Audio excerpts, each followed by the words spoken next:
Well, in the NFL head coaching career of Dom Capers, he's a 500 coach. That's remarkable, considering that this is an expansion team from a year ago. Rich Brooks and the Rams bought some time a week ago. The entire Rams team lines up to the right side. Lohmiller pops it up inside the 25. It's taken by Green, one of the fullbacks, and that's the way you keep the ball out of the hands of Michael Bates. Michael Bates, the NFL's best coming in. He doesn't sniff the football. On the opening kickoff at quarterback, it's Steve Berline. He takes over for Kerry Collins, who has an injured throwing shoulder. Protected by this offensive line, anchored by Elliott in the middle. Blake Brockermeyer has been their rock at left tackle, with Johnson and Griffith in the backfield, with Green, Carrier, the wide receivers, Wesley Walls, the tight end. Third start in a Carolina uniform for Berline. Going to put it up, setting up a screen for Johnson. From behind, it's Jimmy Jones. He wraps him up as he gets to the 35, a gain of 7. A look at the Carolina defense. Saw the play by Jimmy Jones, helped out front by Leslie O'Neal to his right, DeMarco Farr and Kevin Carter. Robert Jones, a big test for Robert Jones today, the middle linebacker for St. Louis, and the secondary, Parker and Light on the corners with Keith Lyle and Toby Wright, the safeties. Second down and 3. Anthony Johnson puts his head down, and he's brought down right at the first down marker by James Harris.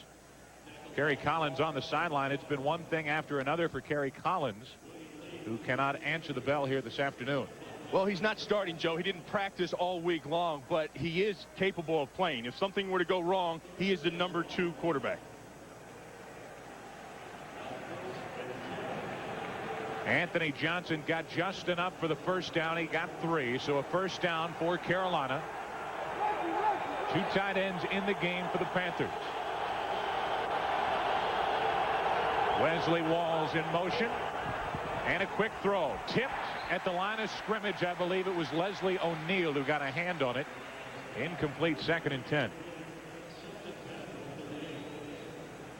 Leslie O'Neal last week stepped up and played an entire ball game as opposed to the week before against Pittsburgh. Well, Leslie doesn't normally talk to the media, but he came out after the Pittsburgh game and says, flat out, I haven't been playing well this season. And he, in turn, put on a good performance last week against Atlanta. As did this entire St. Louis team. Fullback Griffith in motion, 2nd down and 10. They pull a guard, they hand it Johnson. He crosses the 40. He's wrapped up near the 43 by Roman Pfeiffer, and a 3rd down coming up for the Panthers. Well, that's what Carolina does well, is they control the ball on the ground. Watch 30, Griffith, the fullback. He goes in motion. He comes over and seals this corner. He pins everything down inside, and then with the pulling guard out in front of Johnson, that blows the whole thing open. Now, for the Rams, what they have to do is they have to eliminate a first down carry, they have to get them in 3rd and long. Well, it's 3rd and 5, and the Panthers have Winslow Oliver in their backfield. He is a threat.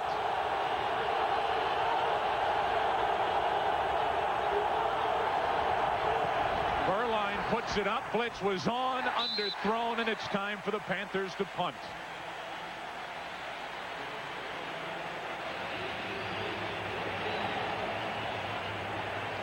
This is what they haven't done, the Rams have not done, is they blitz. See the middle linebacker come into the picture, Roman Pfeiffer? That's a middle linebacker on the nickel defense, and they haven't blitzed much all season long. But last week against Atlanta, they installed a blitz, and it worked out well for them. And you can see Willie Shaw, the defensive coordinator, has installed it this week as well. Ron Stark to punt. Eddie Kennison, the game's best, waiting for it. And just before the snap, movement on the far sideline, and this should cost Carolina 5 yards. Tom White is our referee here this afternoon. False start. Number 82 offense moving prior to the snap. 5-yard penalty. 4th down. It's Michael Bates. Yeah, he's the flyer, Joe. He's the guy outside. And last week, what the Rams did against the Flyers for the Falcons is they shut him down. They double-teamed him all over the place. And he, again, is double-teamed. Bates is double-teamed out there on the wing. Big day today for special teams and an early test for Carolina's punt cover team. Stark gets rid of it. Ugly punt. Kennison calls for the fair catch. Is banged into by his own man. So no penalty flag, and the punt will settle inside the 20.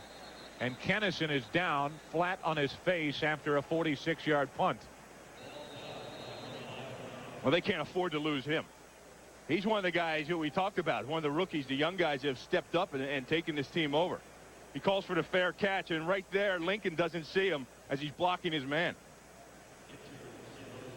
Little friendly fire gets Eddie Kennison. They check on him. Rams have it when we come back.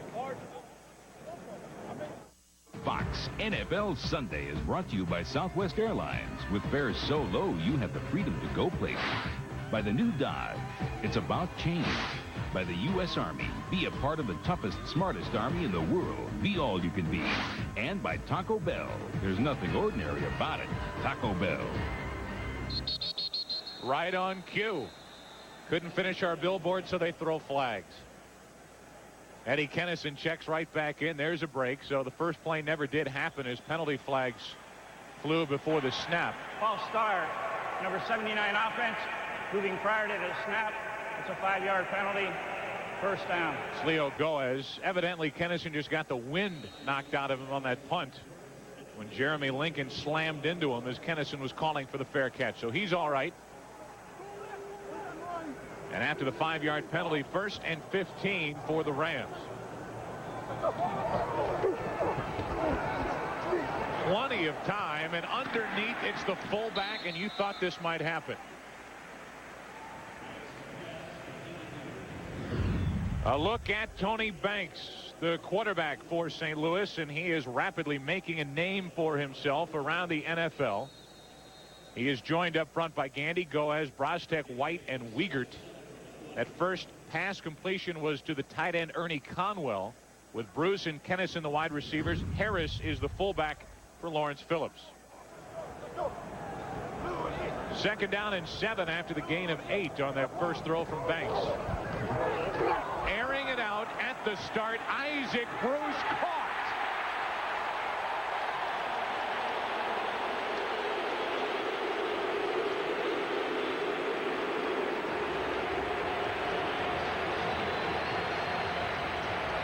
What an aggressive start for the Rams. They dunked the ball underneath to the tight end, a place they haven't thrown to in the past, and then they stretched the field with Bruce when he has man-to-man coverage by Eric Davis. Good play on the ball by Davis. He gets a hand on it, but what awareness by Bruce in following the ball until the play's over. 37-yard completion and a first down inside the Carolina 45. Plenty of time for Banks to Kennison out of bounds. But early on, you can get a good picture of what's happening up front. The first 3 battles have been won by the St. Louis offensive line. Up front for the Carolina defense, they are anchored by Greg Cragen in the middle. Dom Capers will tell you nobody is playing better than the veteran Cragen. With Green, Mills, Bailey, and Lamar Lathan linebackers outstanding. Tyrone Poole on the corner along with Eric Davis. Terrell and Maxey are the safeties. 2nd down and 10. Phillips' first carry of the day, and a nice hole inside the 40. The offensive line trying to pick up, Bill, where they left off last week. Exactly. I'm really impressed with the game plan that's being executed here by the Rams. And they've come out and they're attacking the Carolina Panthers. They're taking it to them. They opened it up by spreading out the field in the air, and then they come back underneath with Phillips. And, hey, when you pick up 4 or 5 downs on a run, that's a win for the offense. Vern Brostek controlling Greg Cragen up front. Phillips leaves, cradling that right arm after Mike Fox had to make that stop. A gain of 5. 3rd down and 5. Banks plenty of time. Throws, and it's incomplete. In and out of the arms of Eddie Kennison. Tyrone Poole was there defending for Carolina. Boy, that's a great play by Ty Poole. Watch the matchup. He draws Kennison down the sidelines. And it's a stop and back inside. Now watch the hands and watch him break on the ball. Perfect timing by Tyrone Poole on his break. And with the incompletion, Sean Landetta back to punt for St. Louis with Winslow Oliver waiting deep for the Panthers.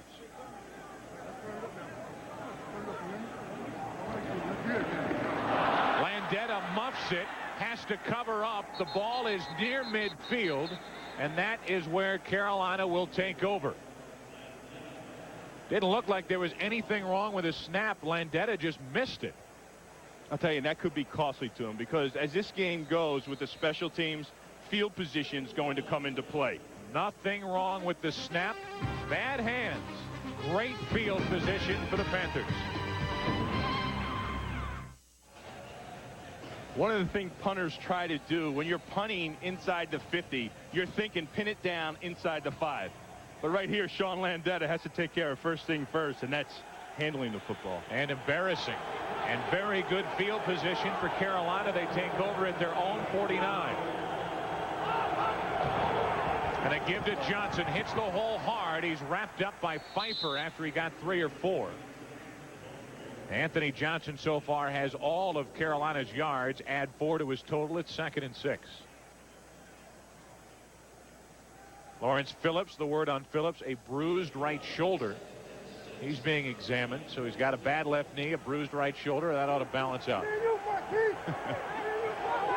2nd down and 6.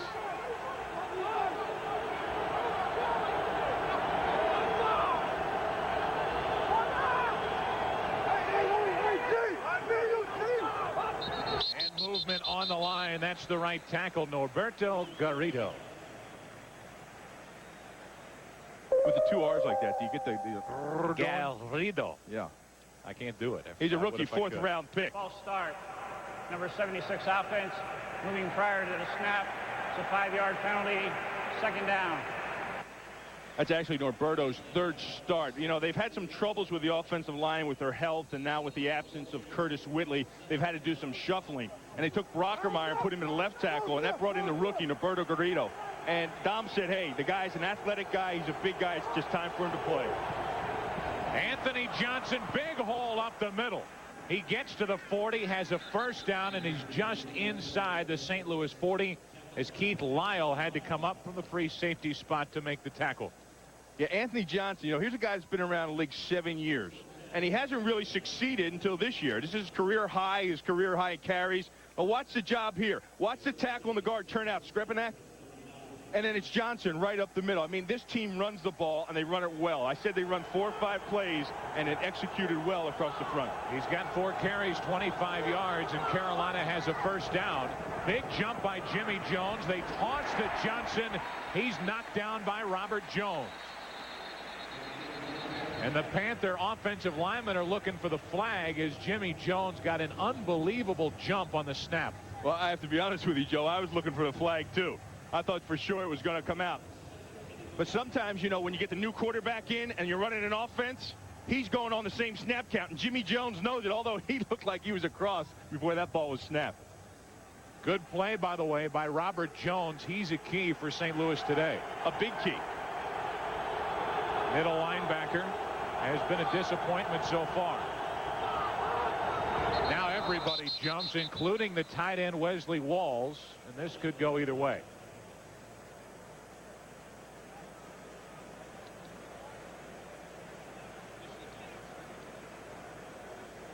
Everybody went for the Rams up front. Tom White will tell us who will be penalized eventually. Well, I heard Steve Walsh working that hard count all the way up here. Dom Capers, Rich Brooks, 2 franchises where the people in charge more or less took over at the same time. Now they're ready. False start. Number 85. Prior to the snap. 5-yard penalty. 2nd down. That's a rare penalty for Carolina. You know, one of the things Carolina stresses in their team philosophy is take care of the football and eliminate mistakes. And penalties, of course, are mistakes. And they have the fewest penalties in the league, or 3rd fewest penalties in the league. They've only had 53 coming into this game. You talk about taking care of the football. They are 1-4 on the road this season with 14 of their 19 turnovers on the road. 2nd down. The throw underneath, too short for Johnson. Let's go for a McDonald's game break. Back to JB at our Fox Television Center. Well, Joe, Kansas City spotted the Bears a touchdown, but came back to answer. Play action by Bono. Finds Chris Penn 20 yards to pay dirt. All even at 7 in Kansas City. Back to St. Louis. Joe and Bill. Thank you, James Brown. Denver with the league's best record at 9-1. Kansas City trying to keep pace at 7-3 in a good battle with the Bears this afternoon. Now 3rd and 16. Trying to set up a screen for Oliver, and it wasn't there. So 2 wins early, Bill, for this Ram defense. I'll tell you, and they came with the blitz again. They had him pinned back, 3rd and long, and they came at him. Watch the DBs. Here comes Marquise Walker inside, and over here is the blitz by the corner. That's Gerald McBarrows, number 23. So they're wasting no time. I mean, they're picking their spots, and they're picking them wisely on when to blitz the new quarterback for the Panthers. Well, that new quarterback, Berline, making his 3rd start for Carolina, starts out 1 for 5 for 7 yards. And again, on the far sideline, it's Michael Bates moving too soon. And a very poor start for Carolina. Number 82 offense, moving prior to the snap. That's a 5-yard penalty. 4th down. Again, he's moving early. Maybe remember the last punt? That's Bates. I mean, he sees that double coverage on him, and he wants trying to beat it because he saw what they did last week to the Flyers. 4th Carolina penalty already. And so now they punt from at the very same spot they took over after Landeta dropped the punt. So they didn't move the ball at all. Trying to reset the clock. Tom White trying to figure out exactly what's going on. 8:08 on the game clock. Play clock at 25 and finally ready. Second punt for Ron Stark. Eddie Kennison again waiting deep. High hanging punt. Kennison again with a fair catch. Lincoln stays away. And the Rams take over inside their own 15. They'll spot it at the St. Louis 13. Second possession for St. Louis coming up. Well, we've already chronicled the problems of Michael Bates on the line of scrimmage. How about his track career?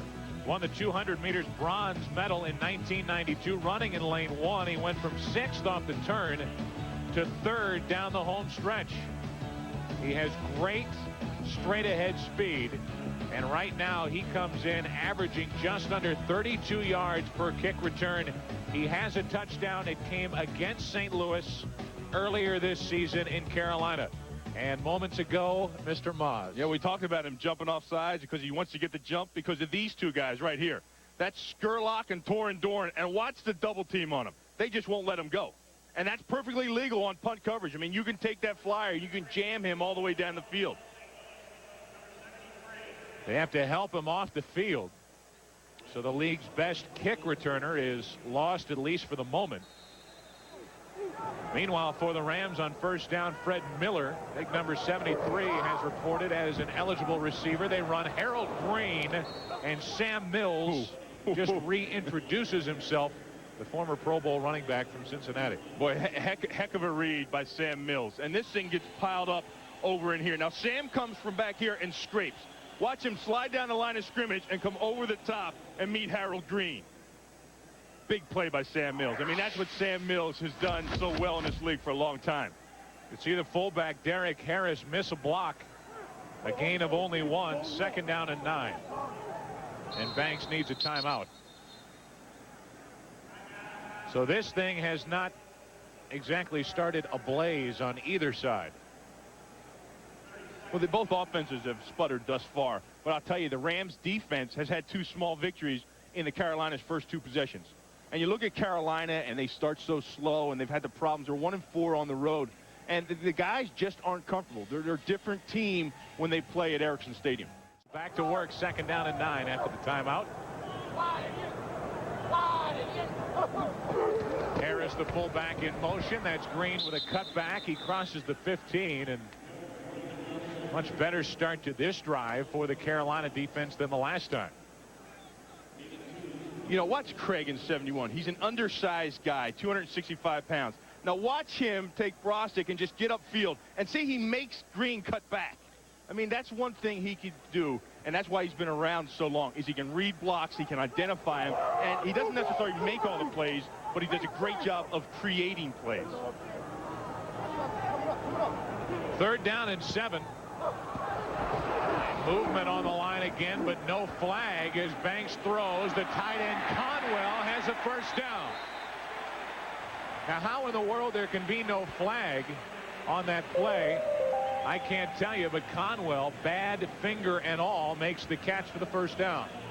And looking at this game, coming into this game, you look at Kennison, and you look at Bruce, and you say, wow, they got 2 great receivers out there, but they haven't got the ball to the tight end. And this is a game coming into, I said, you know, they've got to be able to get the ball to the tight end. They've only thrown the ball to him prior to this game 6 times.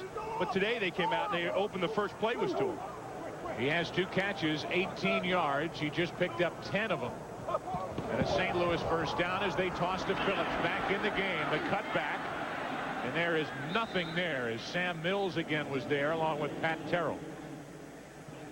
And that's a key for Carolina, is to get them running east and west. Because when they played them October 13th in the first matchup down there in Carolina, the Rams actually, even though the score didn't indicate it, they did a good job of running the ball. And what they did is they split the Carolina defense. And they were able to gash them up the middle for big plays. And one of the keys for them today defensively is just string this running game out to the sideline. Phillips just did get back to the line of scrimmage. 2nd down and 10.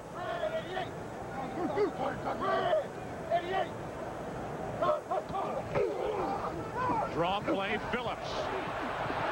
A missed tackle, still on his feet, crosses the 35 and may have a St. Louis 1st down. Wow. Wow. That was a great run. That was all Lawrence Phillips. And he was under criticism around here earlier in the season. But watch what he does here on the draw. I mean, there's a hole, but then it's filled. He makes Lamar Lathan miss. Then he makes Sam Mills miss and Carlton Bailey miss. I mean, that's all Lawrence Phillips.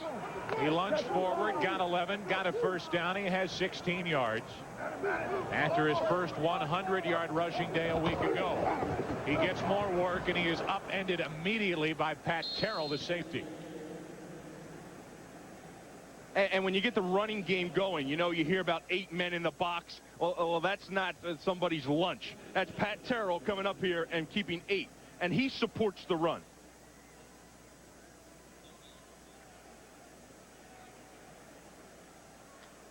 So Terrell fills the hole. Phillips got back to the line of scrimmage. 2nd down and 10.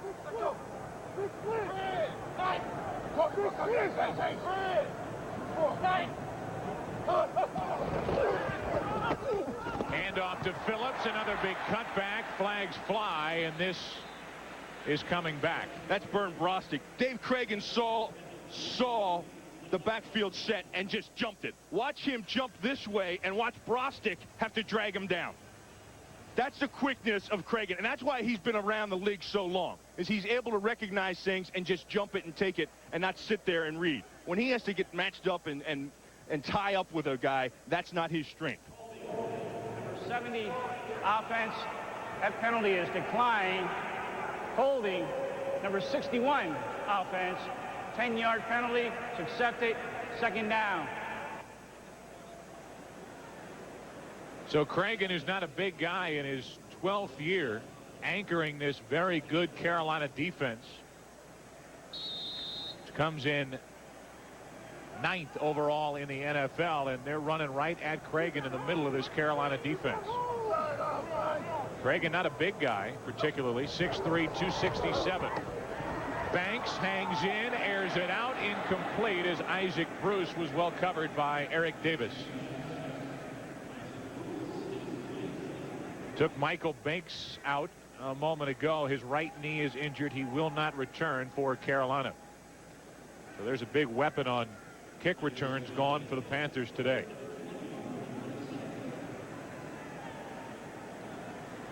Third down and 20 for St. Louis. If you just joined us, save for one deep pass from Banks to Bruce.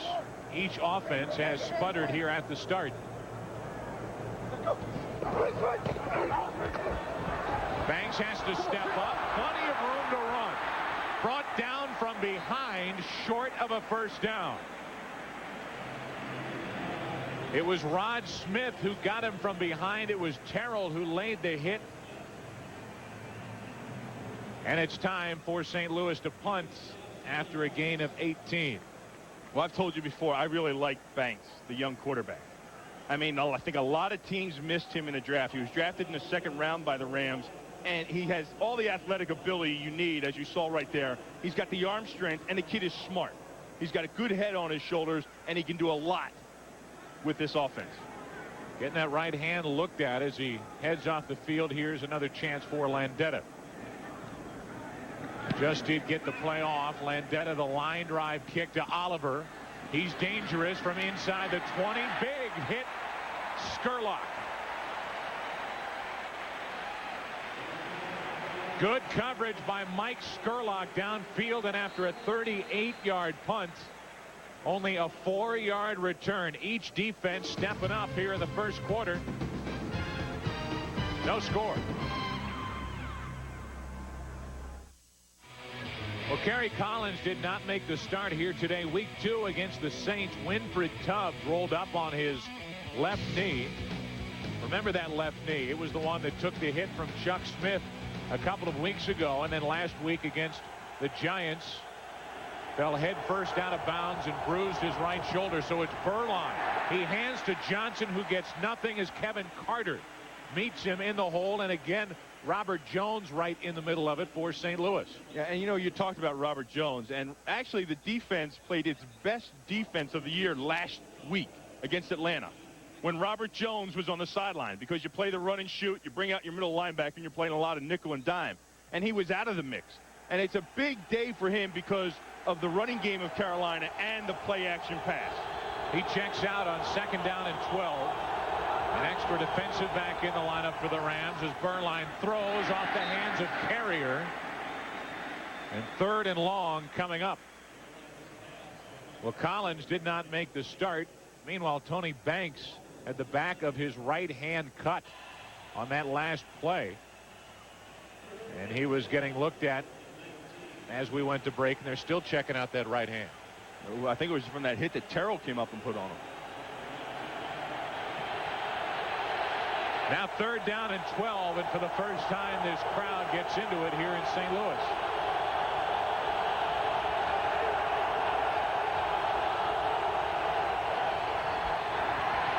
Burline sacked. Carter was there. O'Neal was there. Jones was there. A straight 4-man rush, and the Panthers couldn't handle it. Well, it was a great rush by the guys up front, but what enabled it to happen was watch the coverage back here, especially right down the seam. Burline is looking down the seam, but watch Roman Pfeiffer match up right there, and then everybody's covered, and that buys them time to get to the quarterback. Carter was first there for St. Louis, and it brings about the 3rd punt here in the first quarter for Ron Stark. Best punt so far. Kennison waiting inside the 40. Breaks one tackle. Breaks another. To the sideline, and on the other side of midfield. Now a penalty flag flies at the very end of the play. And he's dangerous. Every time he touches the ball back there, you can see flashes of how dangerous he can be.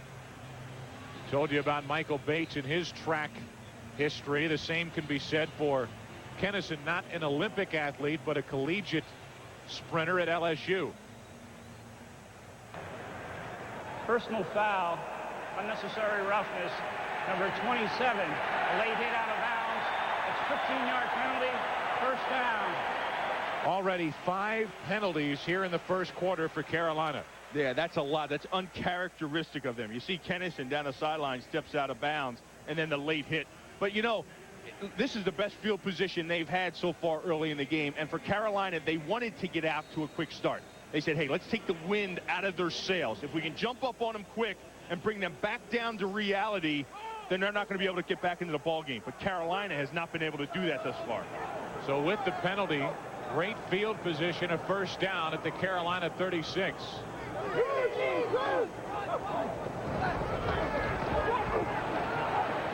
Downfield, Kinnison was closest to it. Well defended by Carolina. So these rookies for St. Louis back to work. This week's degree hot rookies, all from St. Louis. This is a league-wide thing, and they all come from St. Louis after the biggest offensive day point-wise in the 90s in the NFL a week ago. Each week, Degree will be tracking this year's hot rookies. Larry! So far, this offensive line for St. Louis has been able to handle a good pass rush of Carolina. They hand to Phillips. A few over the left side, short of the 30. He got 4, and a 3rd and 6 coming up. You know, to keep the Carolina blitz intact, you have to be able to run the ball. Watch number 67, Dwayne White, on this pull.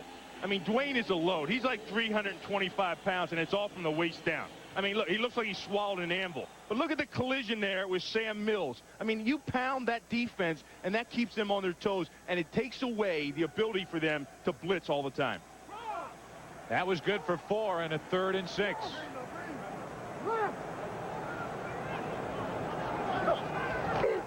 Quick snap count. Banks, plenty of time. Underneath has Green. Big hit, Terrell. Green able to shake a tackle. Now another. And he's down to the 25 with a St. Louis first down.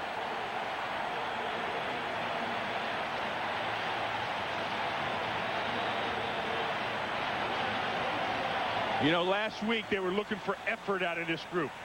And you can see how they've built on it. This young team has stepped up, and they've taken over. Green, a part of that. You want effort, you get it. Harold Green right in the middle of it. Great way for St. Louis to end the first quarter. There is no score.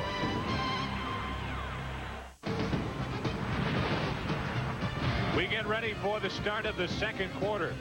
We call it the monument window. And right in the center of it is Tony Banks. He's had all day to throw the football, in this Carolina defense trying to figure out a way to get at him. Well, you know, last week the offensive line really got a lot of confidence, and it's carried over to this week. And they need that confidence because Carolina brings so many things at you that you have to be secure in knowing that you're going to pick up the right things. One guy's coming this time, another guy's coming this time, and the offensive line thus far for the Rams has done a great job of putting a hat on the right defender. Already over 100 yards, as you saw, 41 of them on the ground for St. Louis.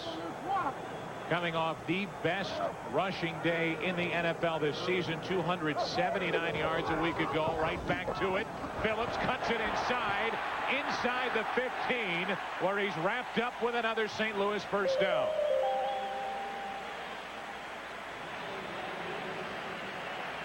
Well, this is a new... Watch this here. Here's Miller, and then the tight end Conwell comes in motion as the lead blocker. And he gets a block on Carlton Bailey and opens that thing up. They stack an extra lineman over there. I mean, that's a new formation for him. Fred Miller comes in, number 73, and he's over there as another tight end. He's back in again. He's at the right end spot. Conwell on the other end, back to the ground game. Lawrence Phillips trying to bounce it outside. There's nothing there. Well defended by Carolina. Williams was there for the Panthers along with Bailey and others. And that's what Carolina needs to do. I mean, that's what their idea was coming into the game. Make it bounce. Make him an east-west runner. Don't give him a seam like they had the last play where he can head north and south. A loss of 1 on the play. Second down and 11. And there's Dom Capers with those notes. I mean, you ever watch Dom on the sidelines? He's always writing notes down there. Quart of milk, loaf of bread, stick of butter. And a bootleg. Second down and 11. Maybe a blitz mixed in. Banks going to step up and run. Trip from behind, got back to the original line of scrimmage. And a 3rd and long coming up for the Rams. And one thing I noticed about the Carolina defense is when they get to the short end of their field, when their backs are against the wall, they utilize their corners better. They play more man-to-man coverage instead of the zone, and right there it paid off for him because there was nobody open. You can see a big chunk of skin is gone off the back of the throwing hand of Tony Banks. It's bothering him after Lamar Lathan made that last stop. It's now 3rd and 10.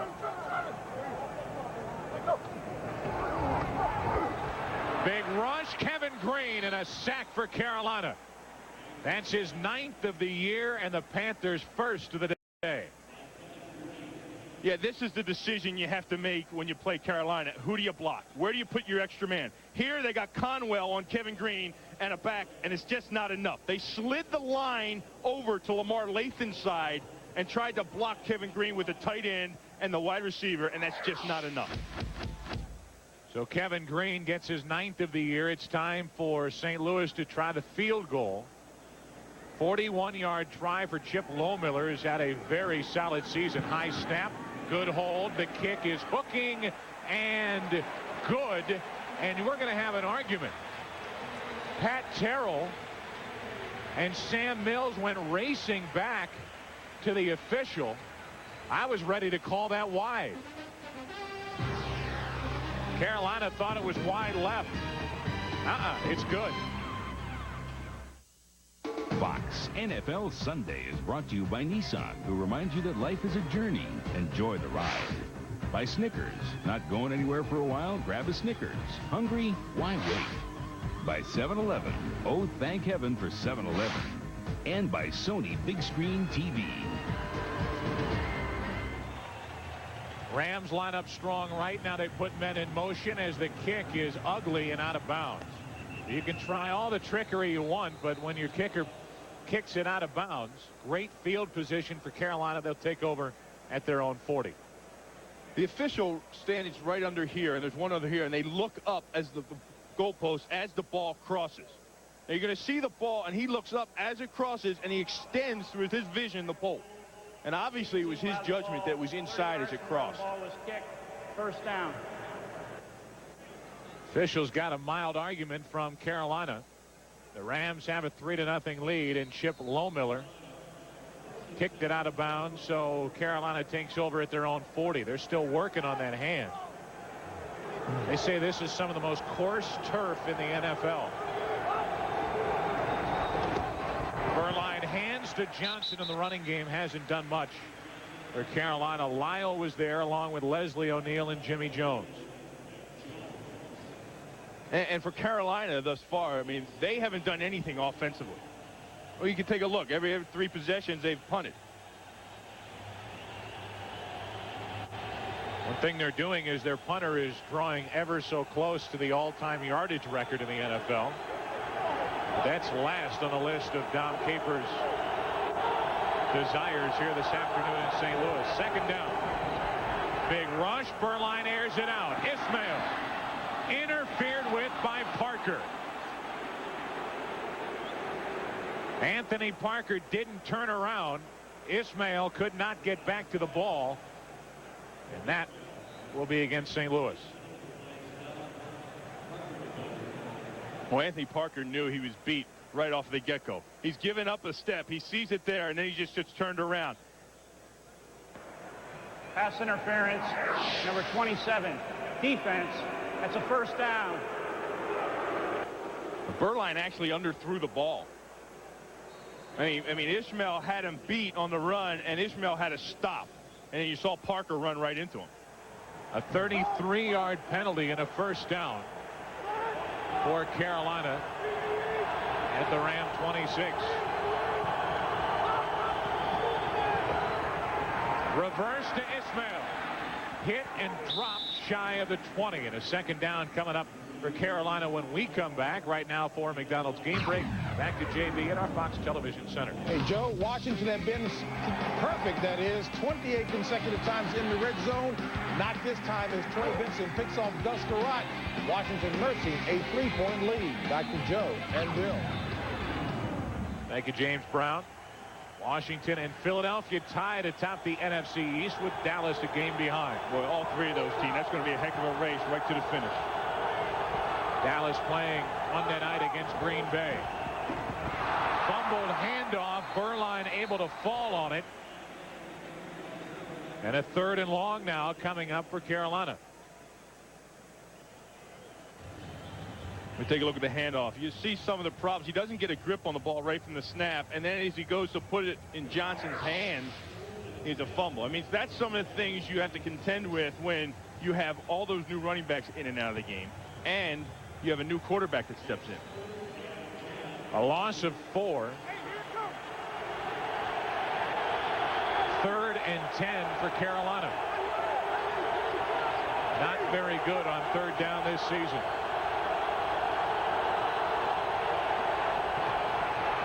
Berline over the middle, hits Oliver. Winslow Oliver down inside the 20. He has a Carolina 1st down.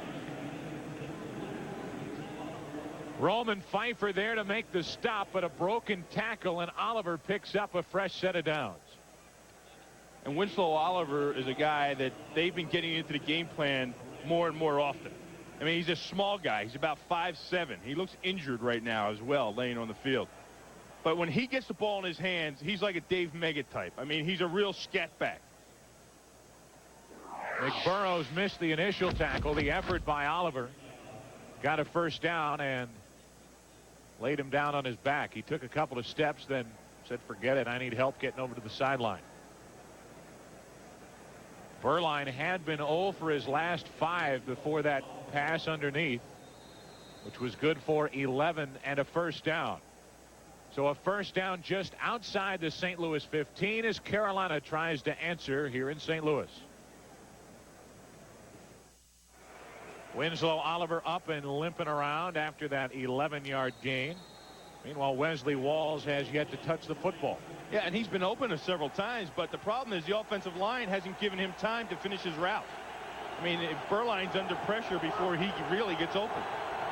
1st down for Carolina. Berline changing it up on the line of scrimmage. Hands to Anthony Johnson. He got a couple. That's it. Jimmy Jones was there in the middle of it for the Rams. Well, that's a big play by Jimmy Jones. I mean, the front 4 for the Rams have really been a total different front 4 than I've seen earlier in the season. They're playing aggressive. They've got a fire underneath them. Watch Jimmy Jones. Watch him stuff this whole thing up and then come off and make the tackle. He gets a double team, fights through it on his knees, and there to wrap up. Penalty flag came in late, and preliminary indication is that it's against St. Louis.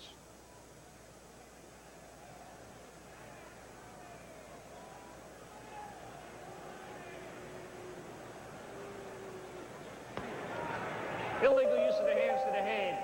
Number 55, defense. That's a 1st down. Automatic 1st down on the penalty committed by Robert Jones.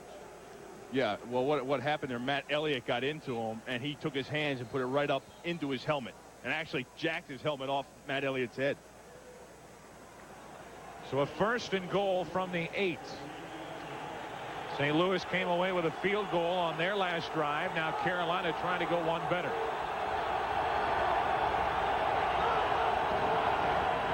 They hand to Johnson, met in the backfield. What a play by Jimmy Jones. Jimmy Jones is having a field day over Skripanik and Elliott. I mean, he's been in the backfield almost every play. And down here is where Carolina struggles. When they get around the goal line, they really struggle. Watch Jones. Jones is right here. A double team again. He gets underneath Greg Skripanik and then just comes in and wraps up and makes the play. I mean, you see how he gets his shoulder low underneath the guard and just lifts him up? And he says, Back to the line of scrimmage. Now 2nd and goal from the 8. Plenty of time. End zone incomplete as the defender Parker had fallen down. And now we've got a penalty flag in the backfield as Leslie O'Neal was held. So this will cost Carolina after that pass attempt to Willie Green. Number 78, offense. That's a 10-yard penalty. 2nd down.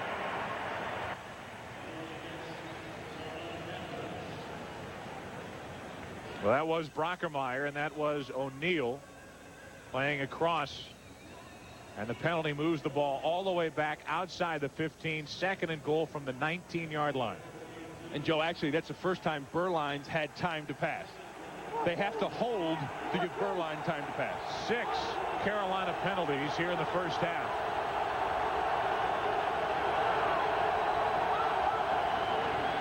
Berline stumbles again as Johnson dips, dives, hops around and gets inside the 15, where it will be 3rd and goal. And Berline's tripping all over the place. Boy, he really has struggled. I mean, he struggled with the snap. He struggled on handing the ball off. There, Campbell, he gets tripped up by the guard who's pulling. And then he struggled when he's been trying to get pass protection as well. I mean, he's had people draping all over him. That run good for 6, and it's 3rd and goal from the 13-yard line.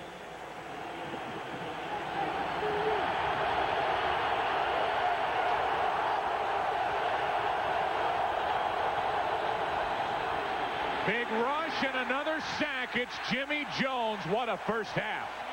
Well, what a series. What a series by Jimmy Jones.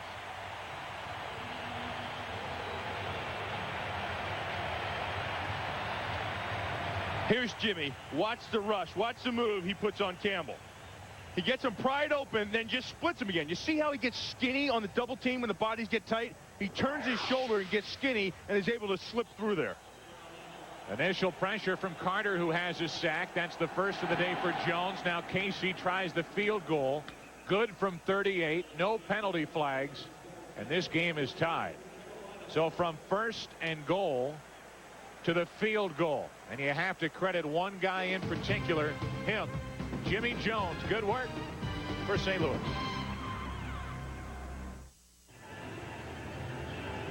Jimmy Jones, big numbers already with 7:06 left to go, still in a half. I mean, that's numbers for defensive linemen for a day.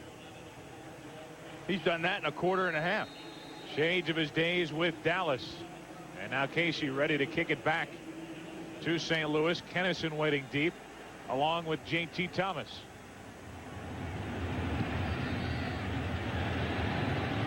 This is Thomas from inside the 5. Penalty flag on the play as Thomas gets to the 30. A 26-yard return as Myron Baker came away after making the stop, but we'll check the flag. It's against St. Louis, a hold.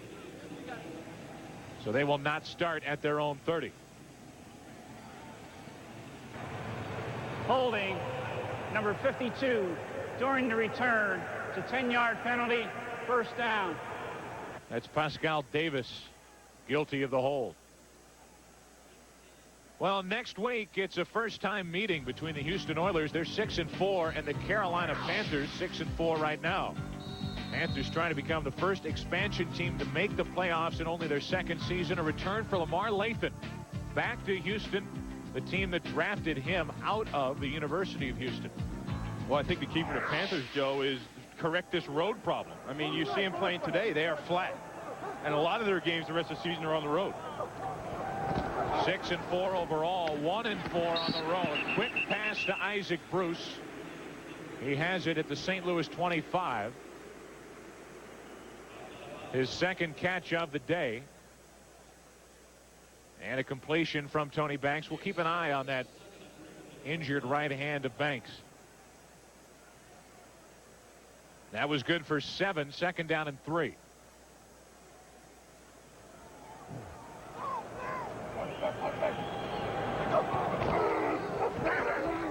Lawrence Phillips bouncing it outside. A little move. He's to the 44 and a 1st down for St. Louis. 19 yards on the ground for Phillips. Well, they knew he was dangerous coming into it, and they said they followed him even in college, and they know his capabilities. But Lawrence Phillips has really emerged. Here's the strong side over here, but watch the fullback and Zach Wiegert leave this thing open. That's the key right there, and he makes Mike Fox miss, and it's out the gate.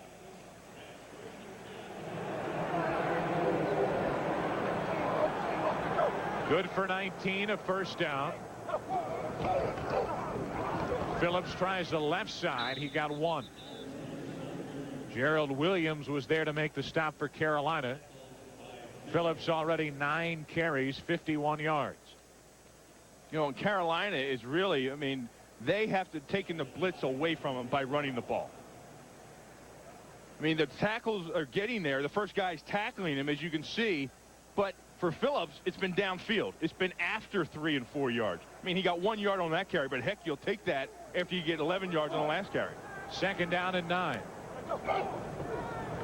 Play action. That's the fullback Harris. There is nothing there, and that was well covered by Carlton Bailey.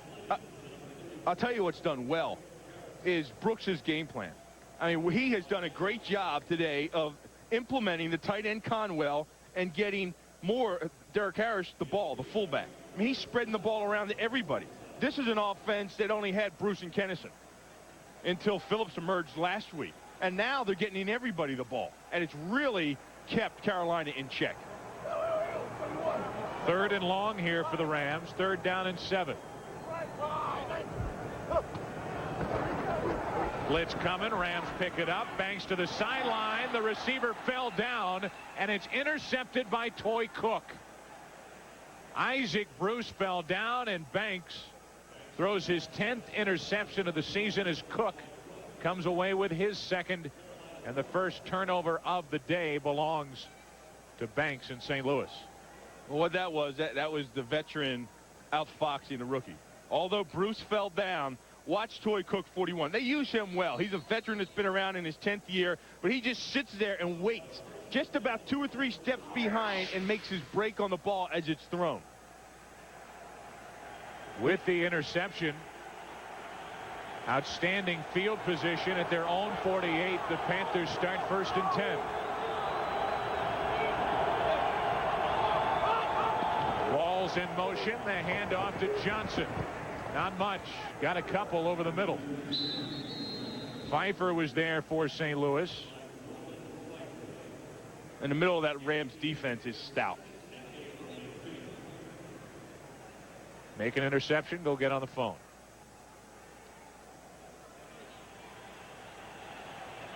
Isaac Bruce, nothing he could do, lost his footing, and now with under 5 minutes to play in the first half, and the score tied 3-3. 2nd down and 8 right at midfield for Carolina.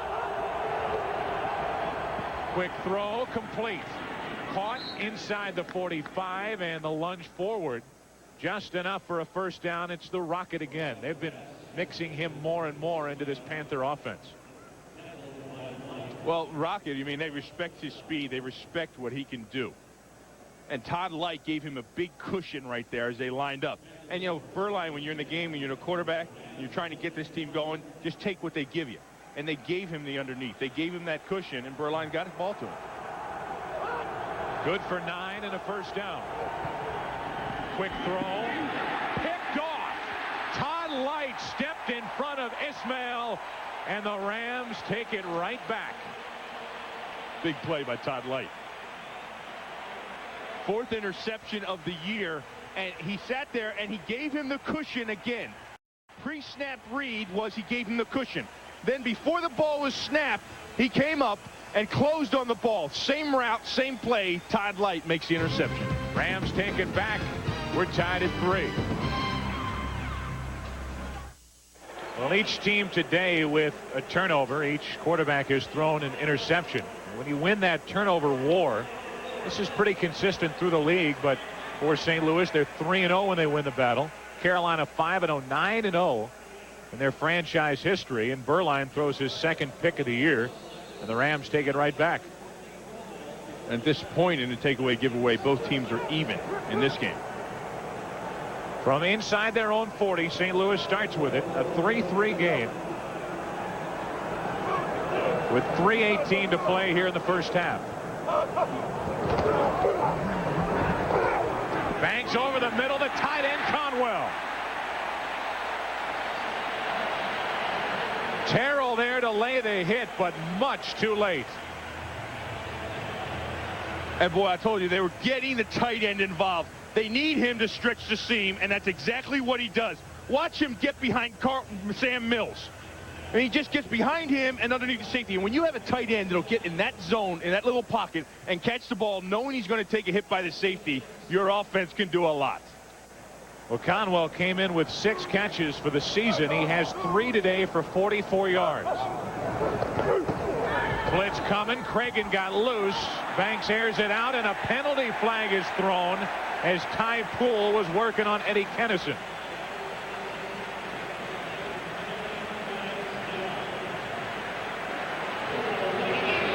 And that's against the Rams. That's pass interference. It's going to be first down against the Panthers. And I'll tell you, you talk about smart, and you talk about rookies taking over a team, and you talk about guys developing. Look no further than Kennison Pass interference. and Banks. Number 38. Defense. That's a first down. Banks sees the blitz coming. He has pressure all over him. He throws the ball downfield. If this ball was not thrown downfield, if he took the sack, that pass interference never would have been called. I mean, you talk about progressing. Look at Banks in his 8th start. This kid has come so far. October 13th, when they played this club, he was jittery. He threw the ball all over the field. He couldn't handle the blitzes. Now they blitz him, and he does that. 21-yard penalty. First down, they hand to Phillips. Blocking out front, Phillips corralled down near the 10 as Sam Mills was there along with Lathan. And a second down coming up for St. Louis after a gain of 4.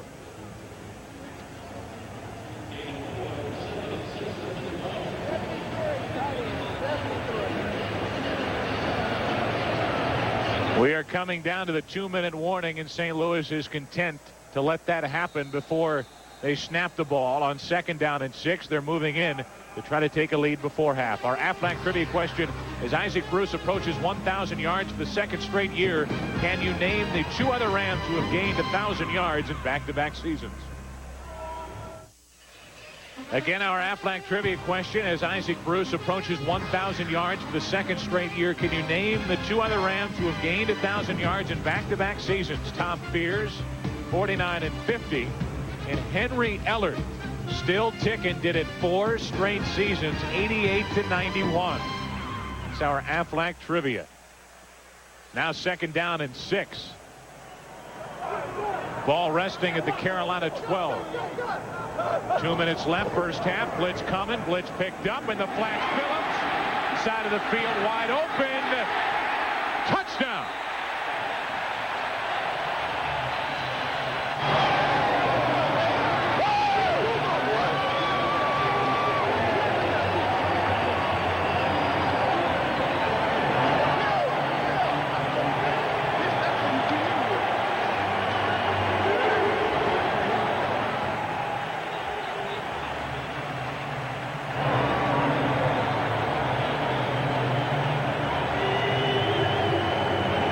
Gets his first touchdown through the air. It's his 4th touchdown in his rookie season. And now Lohmiller will try to tack on the extra point. He has missed 1 this season. Bad snap again. Good hold. Good kick.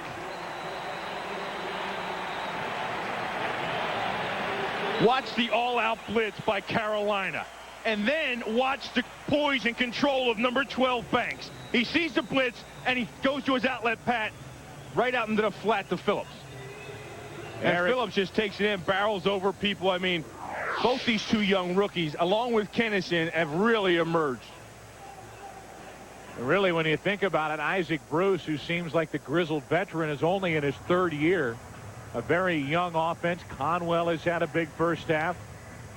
But nobody's doing any more than him, Tony Banks, as he throws his 10th touchdown pass of the season. Officially 11 yards to Lawrence Phillips. It's a 10-3 game in favor of St. Louis. And the Carolina Panthers, with hopes of going to the playoffs down the road, stumbling here against the 3-7 St. Louis Rams team. They have not played, Bill, like a 3-7 team since that ultimatum was sent out on Brooks and others in this organization. Well, in Pittsburgh, they look like an 0-8 team. I mean, they were horrendous. And then the ultimatum came down that week. And then the team came out last week and lit it up, as we know. And then this week, they're off to a great start. Rams finally kick it away. Waiting for it is Ismail. Rocket Ismail. Room to run, and he's across the 35 as a penalty flag flies. There's been a flag on every return so far, 24 yards from the Rocket. And this is coming back as the Rocket gets the return because of the injury to the knee of Michael Bates.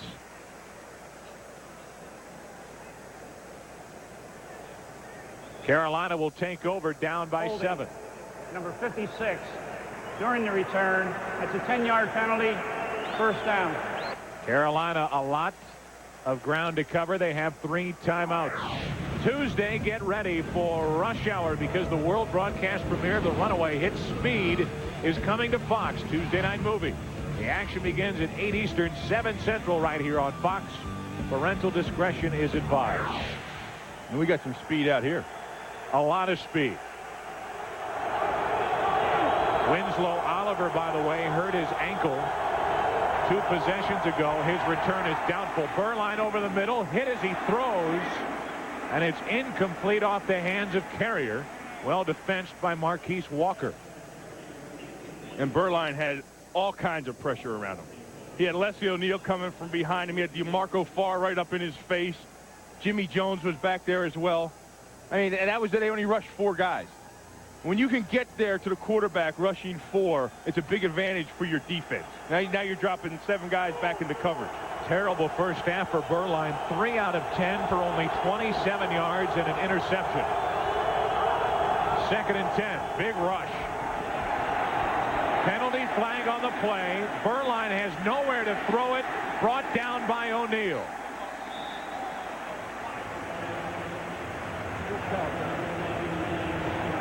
A flag on this play, and it's a face mask against Carolina.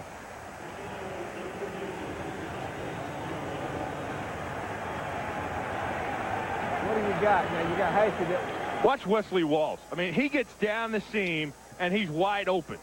And there's the face mask, as you see Skripanic just drop him down and just pull him down. Now, here's Walls. Now, watch him get open here. Berline never sees him. And he's wide open in the middle of the field. There's nobody there. Number 75, offense. That penalty is declined. The result of the play, 3rd down. They declined the penalty because now with 1:33 left, the Rams are thinking about holding here, forcing a punt and getting the ball right back. Carolina with 3 timeouts. The Rams have 2 remaining.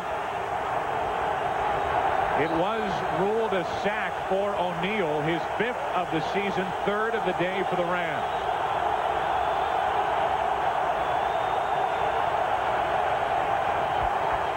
Berline has plenty of time, throws, caught. Carrier across the 35, and a big first down for the Panthers at their own 38.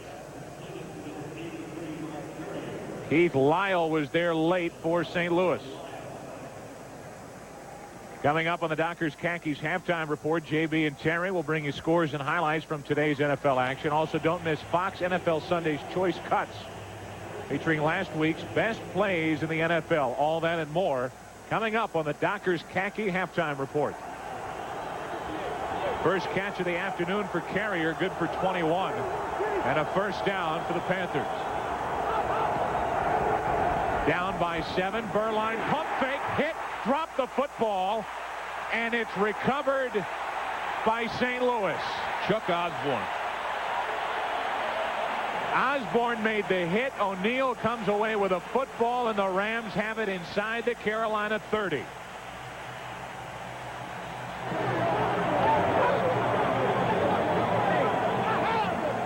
Chuck Osborne gets in the mix. Watch number 97. Watch the swim over Campbell.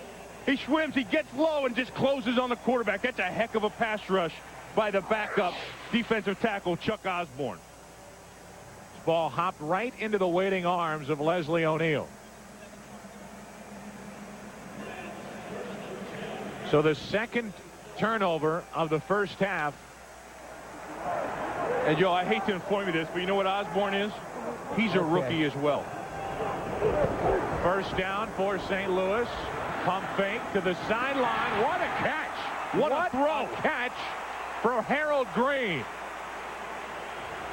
And a first down. Now a late flag comes in. A first down inside the Carolina 20. And a late flag came in.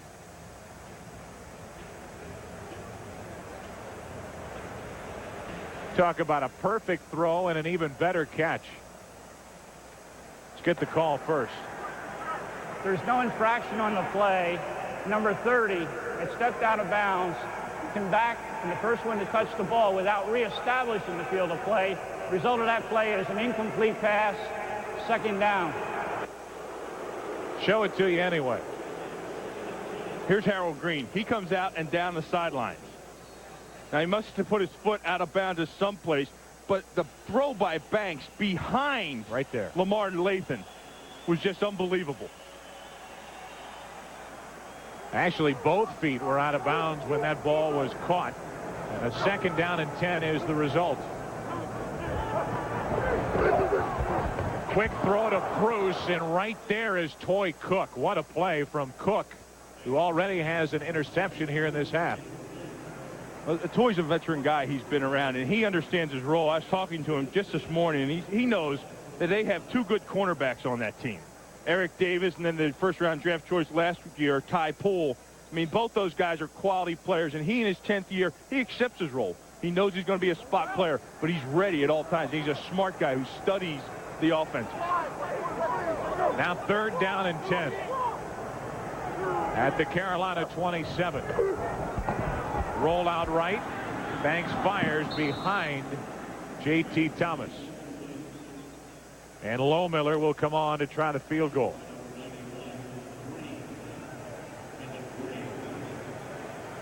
Kevin Green had the pressure and eventually got to Banks. Yeah, that was close to being a late hit. I mean, and Kevin looks around as after he hits him. You see the ball comes out, and there's 1-2 steps. Then he looks around. He's looking at the ref. He's got his hands out. 45-yard try coming up for Lohmiller, who is 14 out of 16 this season.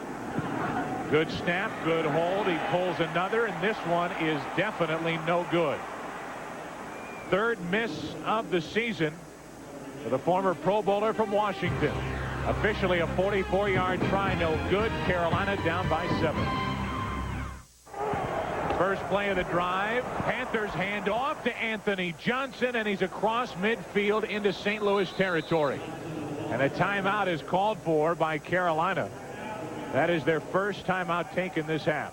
Well, when you have under a minute left, you're thinking pass rush. Watch DeMarco Farr get upfield. Now, Skripanic just turns him out, and here's the seam. See it? I mean, when you're thinking pass rush, you get upfield, and then the big seams open up. I mean, you have to be able to stay in your pass rush lane. Skripanic makes the play there, Skripanic. Good for 17 yards and a first down there into St. Louis territory. You defensive linemen get all hot and bothered when you see a big hole like that. And it was opened up by Skripanic. And this offensive line, which a week ago did not allow a sack, trying somehow to protect Berline. The Rams defense already 4 sacks today. And a first down for Carolina.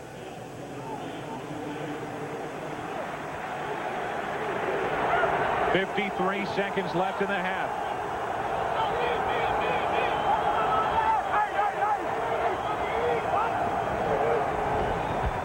Quick slant drop by Ismail.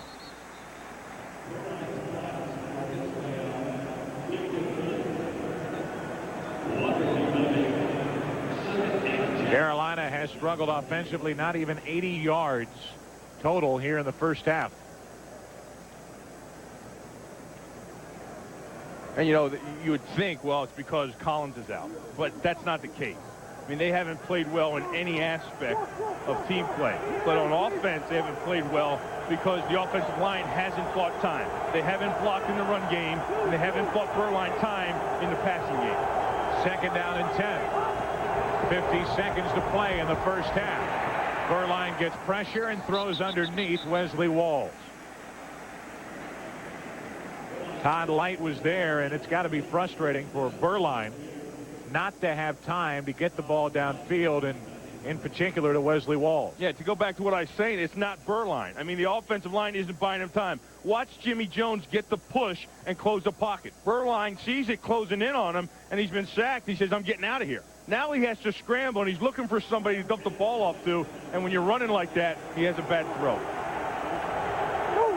Fillion and Johnson in the backfield behind Berline on 3rd and 10.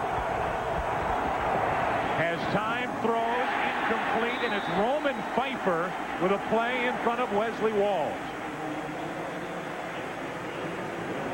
There's a guy that's really been an anchor on this defense through all the turmoil. You know, he's played every defensive snap. I mean, now you say, well, what does that mean? Well, you know, all the rotation, you see guys coming in, they're coming out, they got a nickel package, they have a dime package, they have a run defense, and Roman Pfeiffer's involved in all those packages. He never comes off the field. Berline 4 out of 14 for 48 yards in the half. And another punt from Ron Stark. Kennison calling for the fair catch. And from the 15, the Rams will take over with 32 seconds remaining. And after a 33-yard punt, you wonder what's going to happen with the Rams here with that young offense, whether they'll push it or whether they'll be content with a 7-point lead. But so far, Bill, this has been a very well-played first half for St. Louis. Offensively, defensively, special teams, the whole package. I mean, we were wondering, are they going to grow off of last week? And so far, it's sure shown that they have. You wonder about the maturity factor of these young guys. Look at Banks. Look at the progression he's made. Phillips came back after a big game last week. He's tearing it up. And Kennison as well. I mean, this team is a team that seems like it knows what's ahead of them, and they know that they have to succeed, the youngsters, if they're going to win this season. They're content to sit on it. With all that having been said, Bill, a lot of it is taking place up front. This Rams offensive line has figured something out. Well, you know, they got confidence last week. We talked to Bernd Brostic, the center, and all he kept on saying over and over is, we got confidence. We got confidence last week. It was good for us. And it's showing today. It's carried over. They're gelling together, and they're playing good as a unit. Very good start for Rich Brooks and the Rams. Meanwhile, the Panthers stumble in the first half again, coming in 6-4 with hopes of a berth in the playoffs down the road. They trail by 7 at the half. JB and Terry will be along from the Fox Television Center with the Dockers Khakis halftime following this. 10-3 St. Louis after 30 minutes. Welcome back to the Trans World Dome here in St. Louis. We're at the half. It's a 10-3 Rams lead over Carolina.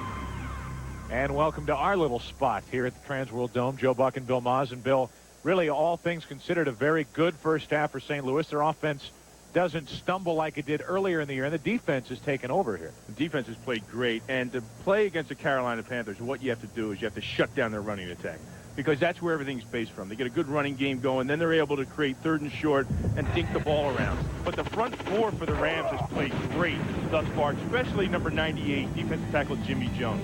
You see him over the center, split the double team here. I mean, and then beat that thing and come in and stop the play. I mean, when you can make plays like that as a defensive lineman, I mean, that's going to create 3rd and long and take everything away from Steve Berline. Watch the pass rush here over Campbell. He jacks him up, then swims over the top, gets skinny, and then back for the sack. I mean, his 5-6 tackles in the first half and his sack have been what most defensive linemen do in a game, and he's done that in the first half alone. And they need him to step up their play, as well as Robert Jones, for this defense to be what it's capable of being. And would it be fair to say, Bill, then, that this defense is playing now like it did the first couple of weeks of the season? Well, the first couple of the weeks of the season, they were talking to the NFL. Everybody said, boy, wait till you see that defense in St. Louis. There's something else. And then for some reason, they really took a dive. They really went down from there. And now they're back together. And I think it's because of the play of the front four guys. Really, the front for the Rams, both offense and defense, has picked it up. Passing yards for Carolina, not much. The Rams, 99 yards on the ground. So after a week last week against Atlanta, where they just chewed up the Falcons, 279 yards on the ground, they have 99 in the first half already. And 27 yards rushing for Carolina. And that's uncharacteristic of them, and they can't function as an offense unless they get that run game going. But Dom Capers and the Panthers, well, he talked about it right after their game last week, which took place on Sunday night. He kept reminding his team of what this Rams club did against Atlanta. 59 points is 59 points. He wanted his team ready, and not to say they're not ready, but they certainly weren't ready for this kind of pass rush from the Rams. Well, you know, they are a second-half team. This team for Carolina, Don Capers' team, for some reason, plays a lot better in the second half. He couldn't put a finger on it. He says we go in at halftime, and the guys just really regroup. Well, they have a lot of regrouping to do today in this half coming up. But the good news for Carolina is they're down by only 7. 10-3 as they kick it to St. Louis, and Eddie Kennison from inside the 10. He'll try the left side. Gets to the sideline, forced out of bounds by Toy Cook. Knocked out of bounds inside the Ram 25. And now this St. Louis offense will try to figure out the Carolina defense, which has been very stingy in the second half all year. Joe, is that stingy? I thought it was stinging. That's stingy? Could be. Okay. Yeah, they are. They're a real good unit. You know, they're only giving up 14 points a game. That's one of the best in the NFL. And now in the second half, they've only allowed 2 touchdowns all year long. Stingy may be a better word. As the Rams try to get something done, leading by 7, they take over at their own 24. And to Phillips, nothing. Sam Mills in the backfield, knife through to make the stop.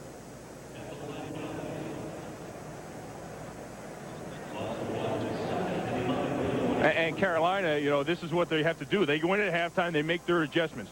Defensively, you saw they've only had 4 touchdowns given up in the second half all year long. They go in and they make adjustments. Dom Capers said, I say 4 or 5 things for the second half to try to confuse teams. They get comfortable. They think they have us figured out. Then I've got a new wrinkle for them.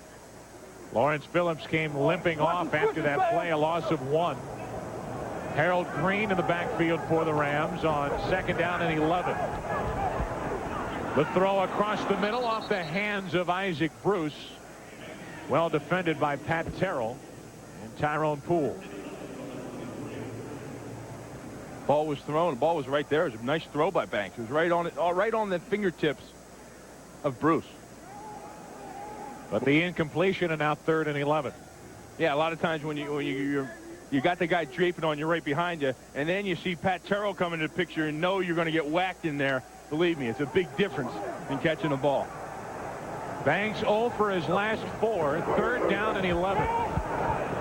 Heavy rush and sack. Kevin Green was there. Mills helped out.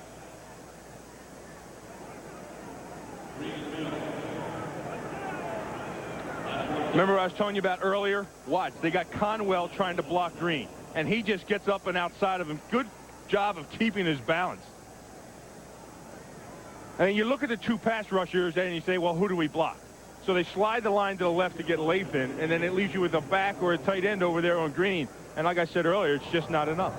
Good field position should be the result for Carolina. They give that sack to Mills as Tyrone Poole takes the punt, tries to tap dance down the sideline, and he will be ruled out of bounds at the Carolina 46. Good field position for the Panthers when we come back, down by 7. Fox NFL Sunday is brought to you by Porsche, who wish to remind you there is no substitute. By the Oral-B Plaque Remover, providing unsurpassed clinical performance. By Miller Lite, when you've got the great taste of an ice-cold Miller Lite, life is good. And by Hertz, for business, for pleasure. Nobody does it exactly like Hertz. Well, the first 3 and out for St. Louis, and you look at the 2 outside linebackers and what they've done here today. Kevin Green has 1 sack. Mills the other. Lathan has been shut down for the most part. Good field position for Carolina. Quick throw off the hands of Anthony Johnson. A penalty flag, and we may have a late hit on Jimmy Jones. Roughing the passer against St. Louis, and a big penalty. I think that's going to be on Leslie O'Neal. Both of them are back there. Both Jimmy Jones and Leslie O'Neal were back there. Personal foul, roughness, number 91, grabbed to the head going by, 15 yards, first down. Yeah, They both got jumped. Watch Jimmy Jones get off the ball. They get some big pressure in the pocket, and then here comes Leslie O'Neal. And what the call is on, you see the arm? See the clothesline right there? That's it. He's going to the head is the call. It wasn't a late hit. It was unnecessary roughness from going to the head. 6th St. Louis penalty. That moves the ball inside the Ram 40. And penalty flags fly before that play got underway.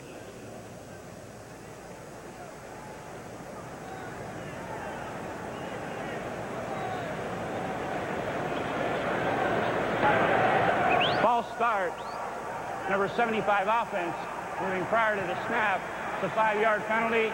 First down. Who's that on, Joe? That would be Greg Skrepenak. Okay. Is he a new guy in the lineup? No, he's been there for a while. That makes it 1st and 15. Carolina's been penalized 9 times for 81 yards. And on 1st and 15, they throw. Low throw to Wesley Walls. He has still been shut out this afternoon. A McDonald's game break. Back to JB at our Fox Television Center. Joe and Bill, Redskins putting some distance between themselves and the Eagles. Farrat looking for his favorite target today, Jamie Asher. Redskins on top, 20-7. Terry Bradshaw said they needed to change lures. They did. Back to Joe and Bill. As only Terry could put it. How do you fish for eagles? Terry could find a way. Each team at 7-3. The Eagles trailing big against Washington today.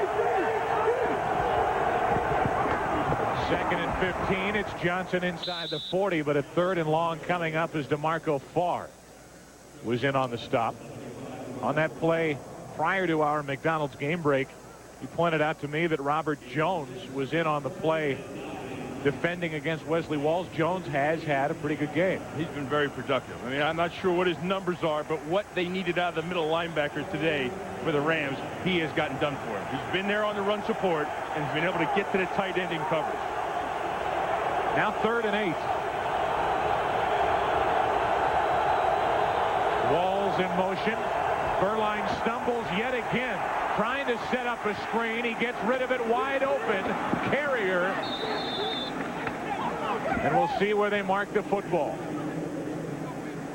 Toby Wright was there to make the stop, and we'll see where they place the ball. Looks like it's enough for a Carolina first down. Boy, that was a generous spot. And he has trouble coming out of there again. And actually, he just looks like he's tripped over the turf. But that was an all-out blitz by the Rams. I mean, I like the way they're playing their defense. Watch Pfeiffer coming.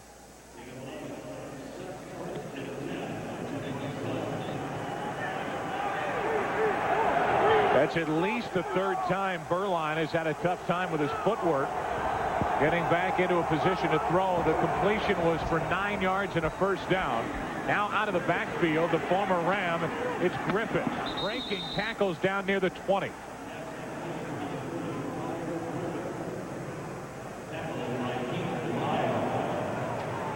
Lyle there to make the stop after a gain of 7.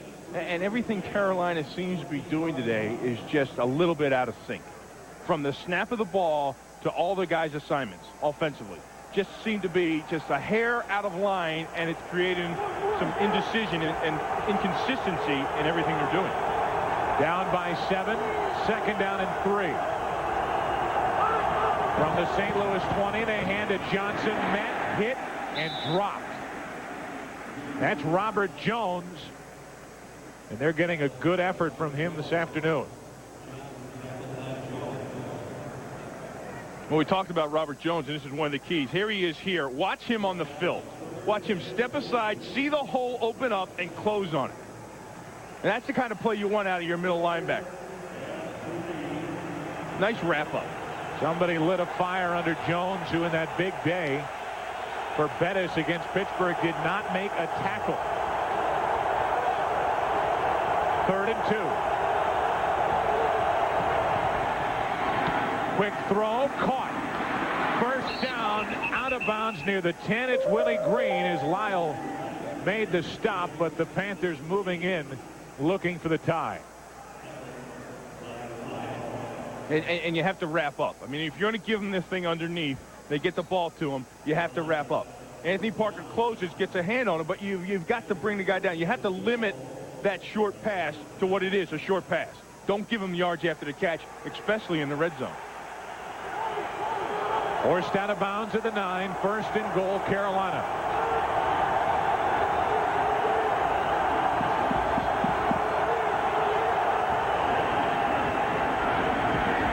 Over the middle, dropped.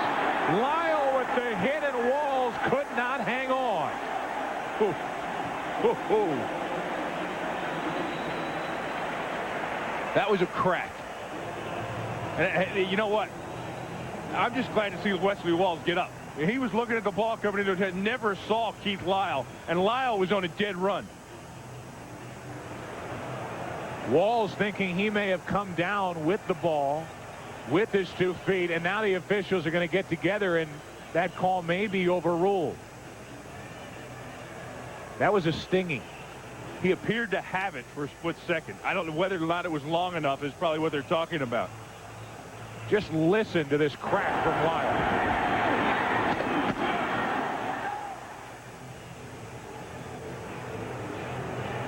If it stands, it would be his first catch of the day and his 6th touchdown of the year.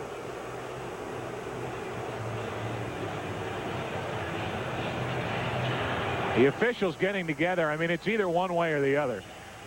And this conference is taking far too long. Well, let's take a look at it again. And what you want to look for is if he has possession of it and both feet are on the ground.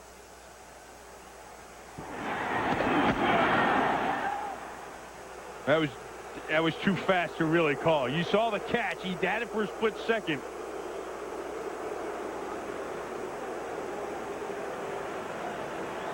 The crowd getting a little restless with this meeting as the officials can't make up their mind. The ruling on the field is a touchdown. He has the ball and both feet are down. Won't turn in the end zone, therefore it's a touchdown. So the conference, and it's ruled a touchdown, the first catch of the day for Walls and the 6th touchdown. There's the catch. 2 feet down. The only question is that left foot. If he was able to get it down, if he did, it's a touchdown. And now Casey will try to tie it.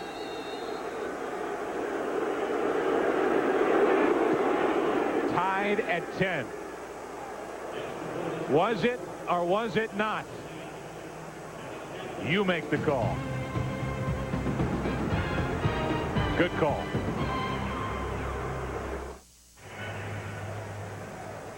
Two looks at that controversial touchdown call caught by Wesley Walls. Well, it doesn't matter which way you look at it. He has possession of the ball in the air, possession 2 feet down, and then the ball comes out. That's why the ruling is a touchdown. And it's not really a matter of whether it is or isn't because the official said it is and the scoreboard indicates it is. And it's a 10-10 game as Casey kicks it away. J.T. Thomas from the 1. Big hit as a penalty flag comes flying in. Dwight Stone gets up along with Andre Royal. They collapsed on J.T. Thomas and will check the flag. A 19-yard painful return from Thomas.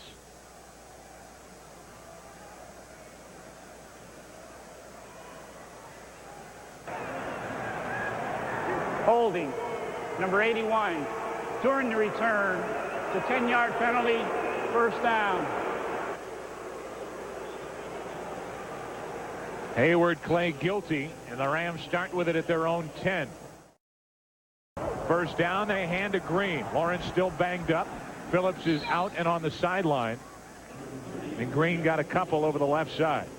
Derek Harris comes limping off, so they get Harris back. Now they lose him. Phillips is seated on the sideline with that knee problem again. And now they go back to Aaron Lang lining up in the backfield. Second down. Green incomplete, and the Rams stumbling here at the start of the second half. And you see they're getting the ball to the fullback and to the halfback and to the tight end. And before this game, the only thing they did was throw to Bruce and Kennison. And none of these guys got into the mix. But today you can see they're getting it around a little bit. They're getting a tight end and they're getting the fullback the ball. I mean, that's good balance for this team, and that's what they need to become collective offensively. Kennison has been shut out. It's 3rd down and 7. Blitz coming. Banks hangs in, throws. There's Kennison, his first of the day, and the catch for a first down. Just shy of the Ram 25.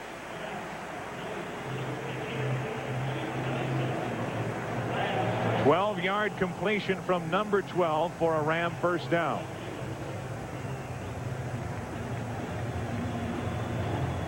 And when you're doing the other things underneath, you know, it helps out your wide receivers. That's what I mean by collectively as an offensive group, them coming together.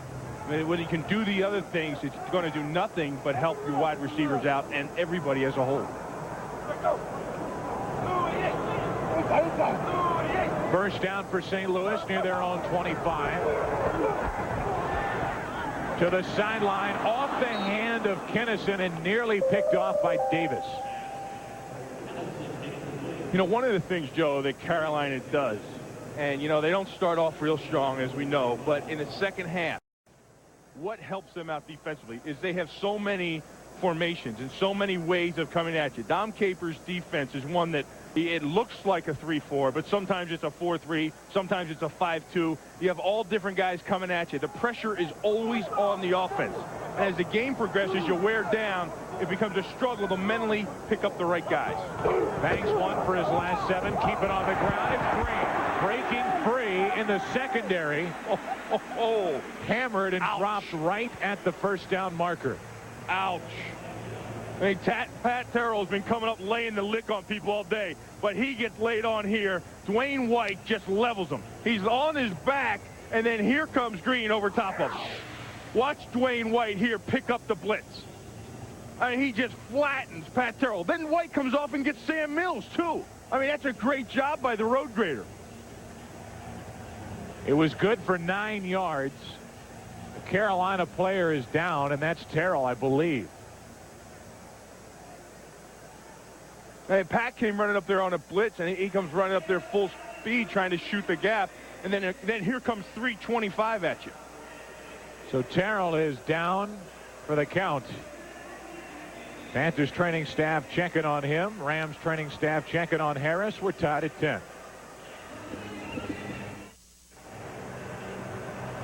Pat Terrell's back up off the carpet as he rode into a big collision there with Dwayne White, the big road grader.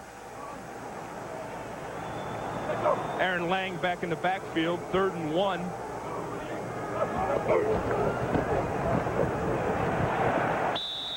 Banks to Green off the left side for pickup of a yard for the first down.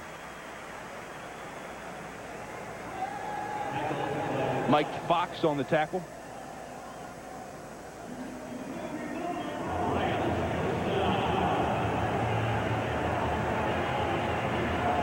Now, St. Louis has been attacking the middle, and that's what you want to try to do to a 34 defense. Is you want to hit the middle, you want to try to build a seam in there, get the nose tackle to one side, and then split the linebackers. So a first down, and Banks going to throw. Hit at the line and nearly picked off by Kevin Green. He tipped it and nearly caught it. Nice heads-up play by Conwell. I mean, you see Kevin Green come into the picture, and then he gets his hands up. Right there, and Conwell sees he has a chance to pick it up, and he just comes in there and lays the hit on Kevin Green. I mean, good awareness on the part of Conwell. So now 2nd down and 10. Craig Robinson has come into the backfield for St. Louis. First look at Robinson. Phillips still injured on the sideline. 2nd down, airing it out. All Banks has for Bruce. Caught inside the 15. Now they say out of bounds.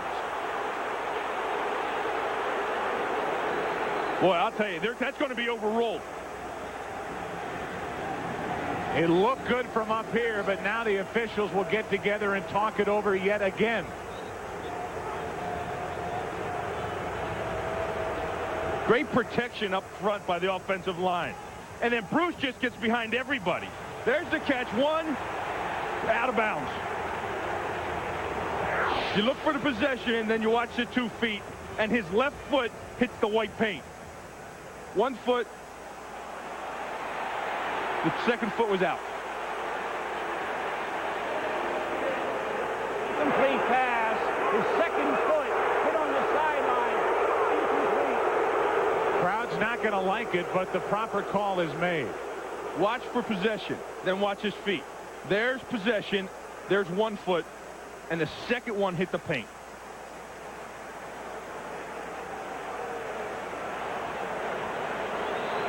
So 2 conferences, and both have gone against St. Louis, and both have been the correct call. The touchdown to Walls on the last Carolina possession. This on the pass to Bruce.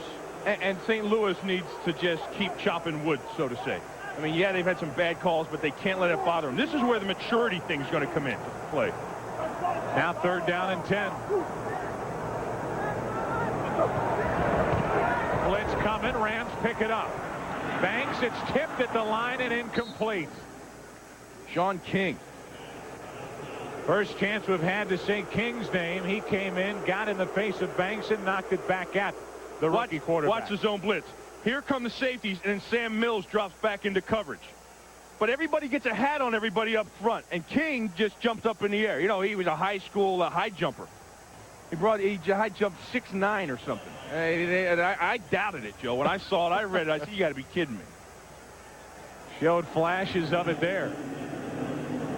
And now Landeta on to punt.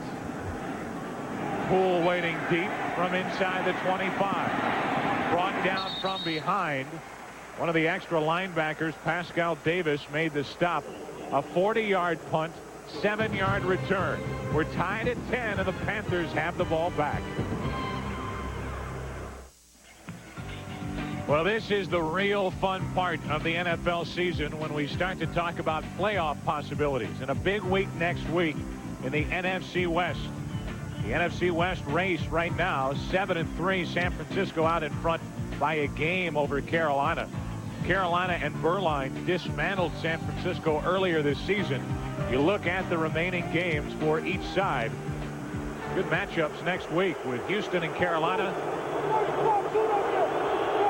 Our top billing as Lamar Lathan travels back to Houston. Berline hands to Anthony Johnson. A nice gain on first down. He crossed the 35. Toby Wright made the stop.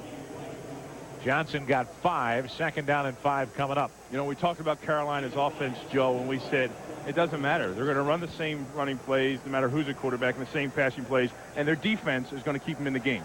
And it's happening. I mean, they haven't done anything offensively, and they're at a tie game right now because the defense of Carolina has only allowed the Rams to score 10 points.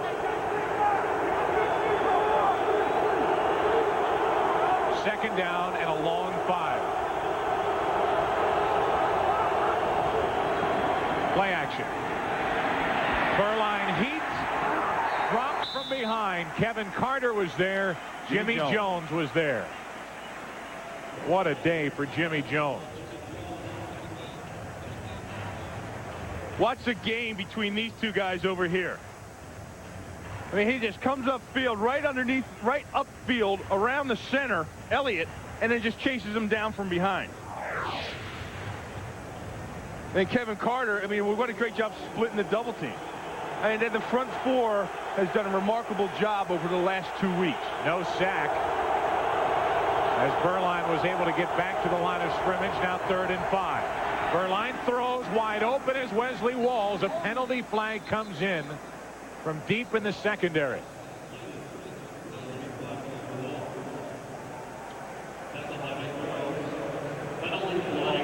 So Walls, who had 6 catches against the Giants on Sunday night, has had 2 here in the second half. 1 for a touchdown, and will this one stand?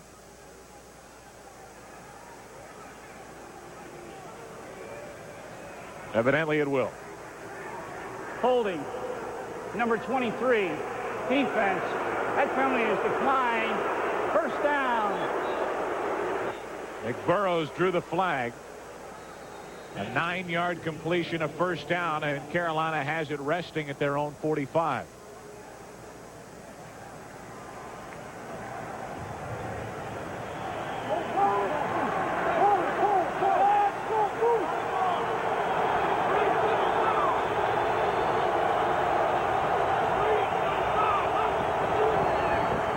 Reverse to Ismail.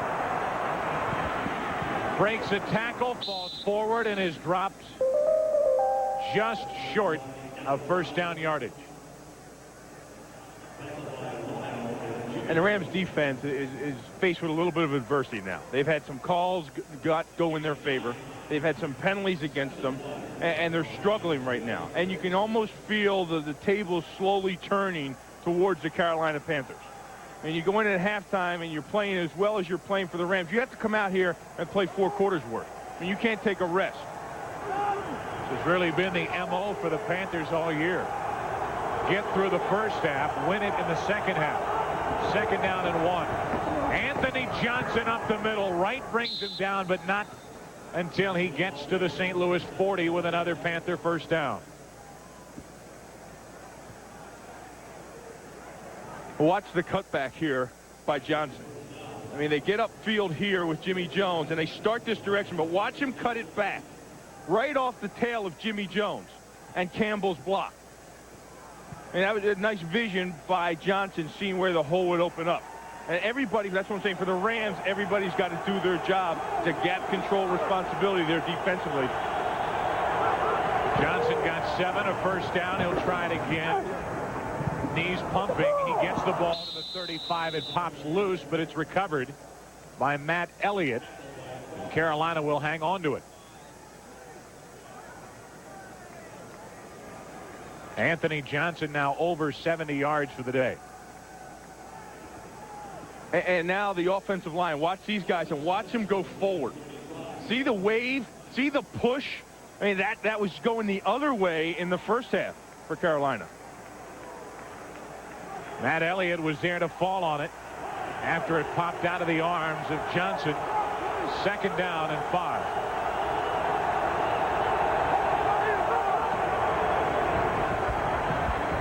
Berline throws and he finds Wesley Walls. What a throw. Well covered by Jones. Jenkins was also there, but that was a perfect pass. And Walls is actually the secret to their offense.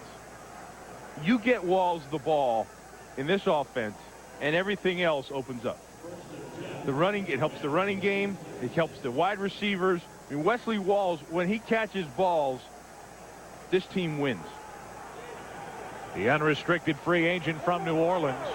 They miss him. Carolina glad to have him. They have a first down inside the St. Louis 30. Another reverse to Ismail. Right side of the field wide open, and Ismail has 10 yards, and now a flag comes in late for a late hit.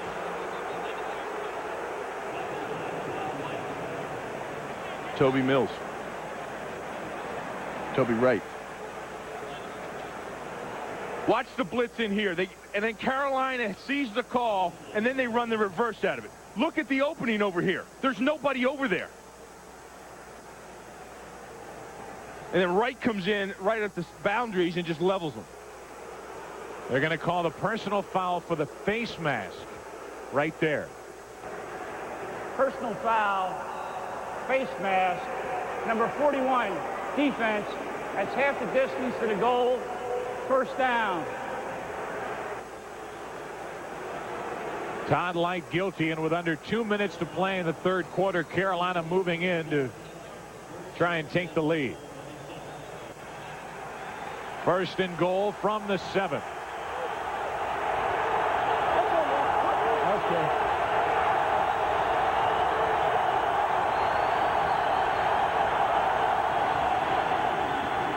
Anthony Johnson with a blocker in front of him to the end zone. Touchdown, Carolina.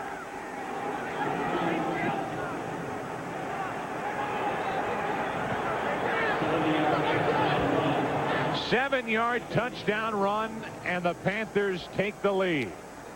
And I said you could feel the weight slowly changing, Joe. And last time they were first and goal from the 8, they had to settle for a field goal and actually went backwards. This time they get down there, bang, first play, touchdown. 4th of the year for Anthony Johnson. And John Casey will try the extra point to make it a 7-point Carolina lead. Good snap, good hold, good kick. The second half, the third quarter, has been dominated by Carolina. They talk it over at halftime in the locker room. They come out firing. They've overcome the deficit. They now lead by 7. Well, everything's a product of the other. And watch Wesley Walls here on the block. He jumps outside here and gets a piece of Anthony Parker, gets him turned to create the seam, and then comes off that block and gets a piece of Toby Wright.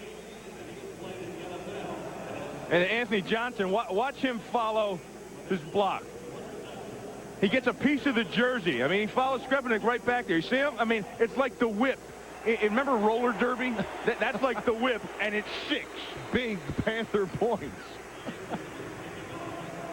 The old roller derby reference as the Panthers jump out in front by 7. And now kick it back to the Rams as Casey gets rid of it. It's Thomas from inside the 5. Brought down right at the 20. 18-yard return. Wesley Walls making his presence felt. Panthers lead by 7. Our Budweiser game summary. Carolina starting to catch up. The offensive departments. Penalties, there have been a lot of them. Banks, 1 touchdown, 1 interception. The bad news for Banks and the Rams, Isaac Bruce has 2 catches for 44 yards. Kennison 1 catch for 12 yards.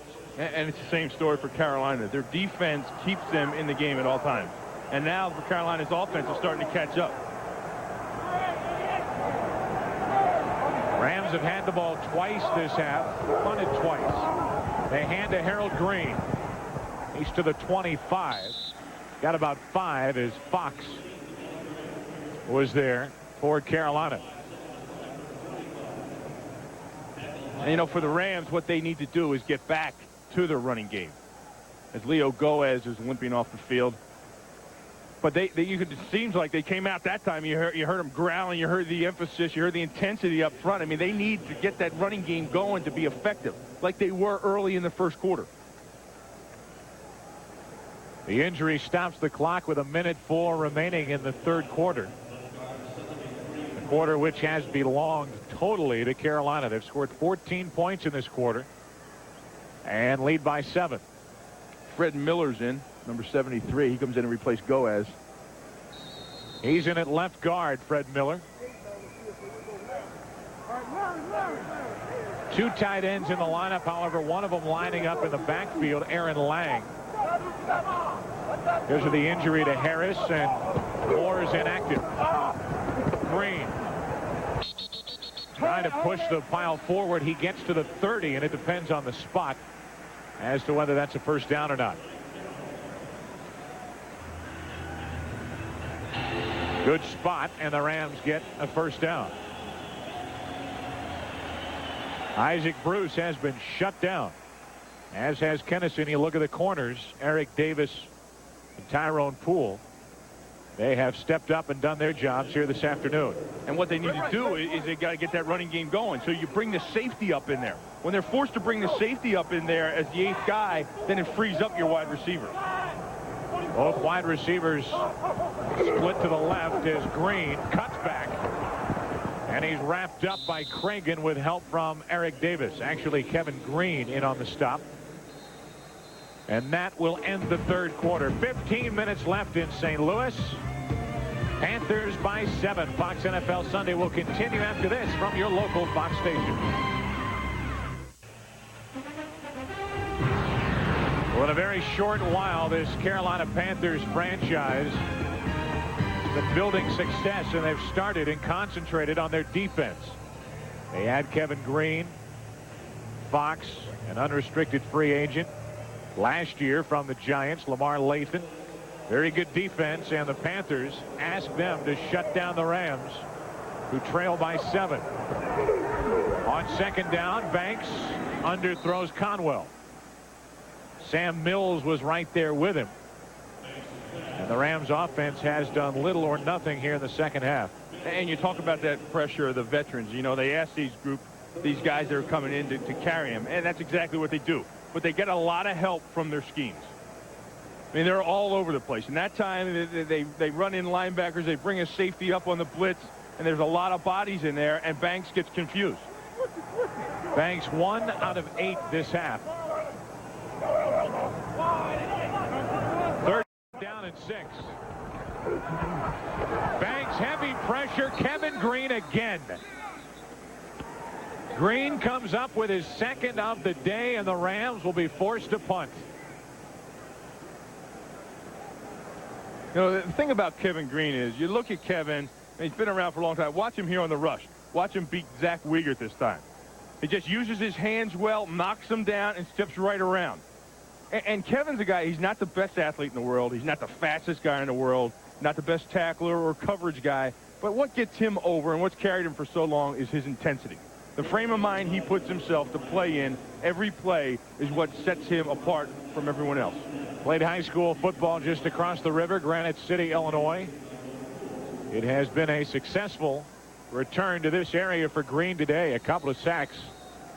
A big play on third down, and now time for St. Louis to punt as Sean Landeta gets set to punt it to Tyrone Poole. Good snap, and by far the best kick of the afternoon from Landeta. Poole from inside the 25 hurdles a tackler, and he's wrapped up at the 25-yard line. A 50-yard punt from Landeta. 6-yard return. Carolina returning the favor to Skurlock. Panthers have it back. They lead by 7. Fox NFL Sunday is brought to you by Cadillac and your Cadillac dealers. By Microsoft Software. Where do you want to go today? By Sprint Business. Thousands of businesses turn to us to help them do more business. And by Kinko's, the new way to office.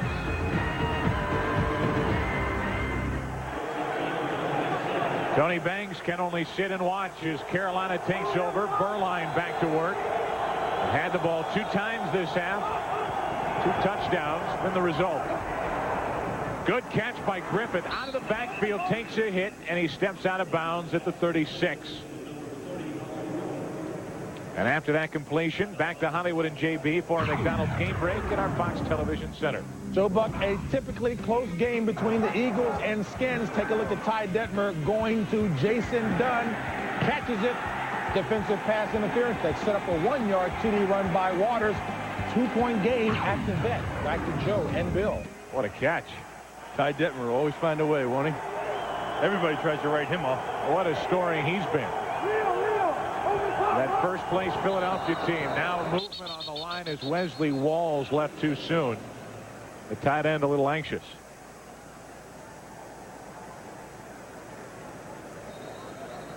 And a player down for Carolina. Skripnik. That's Greg. Greg is down and in some pain. Start. Number 85 offense. Moving prior to the snap. That's a 5-yard penalty. Second down. That'll change it from 2nd and 1 to 2nd and 6. Watch 55 Jones. And all those bodies in the mass, he comes right down on the back of Skripnik's knee, it looks like, or his shin, actually, the calf. That is the 10th Carolina penalty. Penalties have been a problem for the Panthers here today. They lead by 7. 2nd and 6 when we come back. We're in the 4th quarter in St. Louis. It's been one injury after another here today for each side. Now Skripnik gets up and limps off. He's been a big part of the protection for Steve Burline, who in the first half was 4 out of 14 for 48 yards and an interception. In the second half, Burline 7 out of 8 for 64 yards and a touchdown. Making his 3rd start as a Carolina Panther. Had a big day against the 49ers earlier this season. Threw for 290 yards, a couple of touchdowns, and 1 interception. Trying to lead Carolina to victory here in St. Louis. The thing that's really helped them, Joe, is they've been able to run the ball better the second half. Anthony Johnson, a big part of that. They're going to throw. Big rush. Beuerlein steps up and overthrows Wesley Walls. Toby Wright was there, step for step, with a Carolina tight end. That'll bring up a 3rd and 6.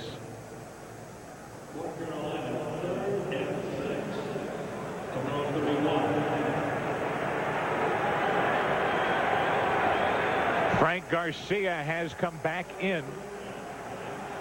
Well, actually, he goes to center, and Elliott has moved over to guard.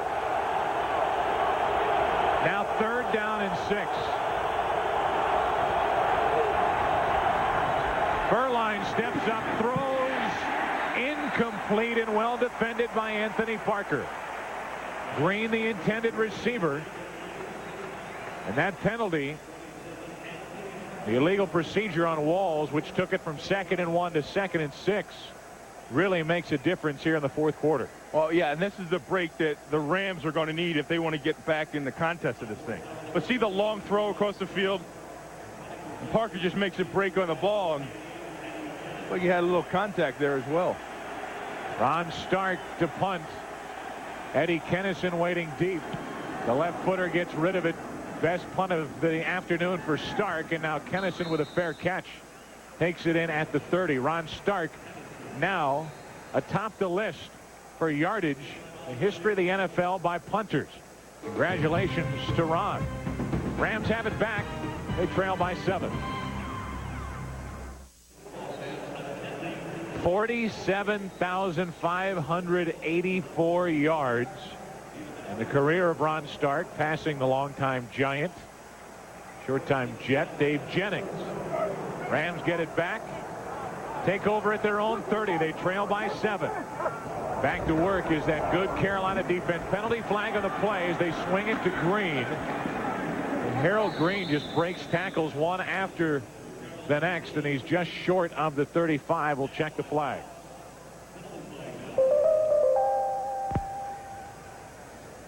If you are counting, this will be the 19th penalty. If you do not count those that were not accepted. Offsides. Number 54, defense. 5-yard penalty, 1st down. That's a linebacker, Carlton Bailey. That'll bring up a 1st and 5. You know, that's what I'm talking about when I talk about the things that Carolina's defense does. Now, Carlton Bailey is an inside linebacker. And that time he was lined up on the line of scrimmage on the outside perimeter, creating like a 5-2 defense. And here the Carolina defense, players talking to one another on 1st down and 5. Phillips back in the game. He got a couple. Sam Mills was there to make the stop for Carolina.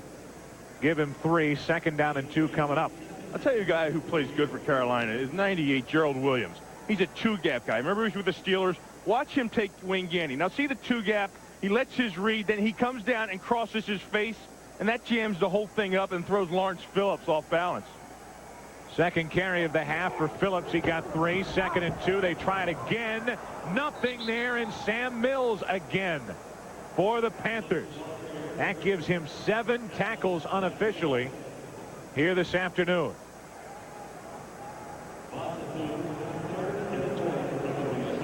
A loss of 2 on the play and a 3rd and 4 coming up.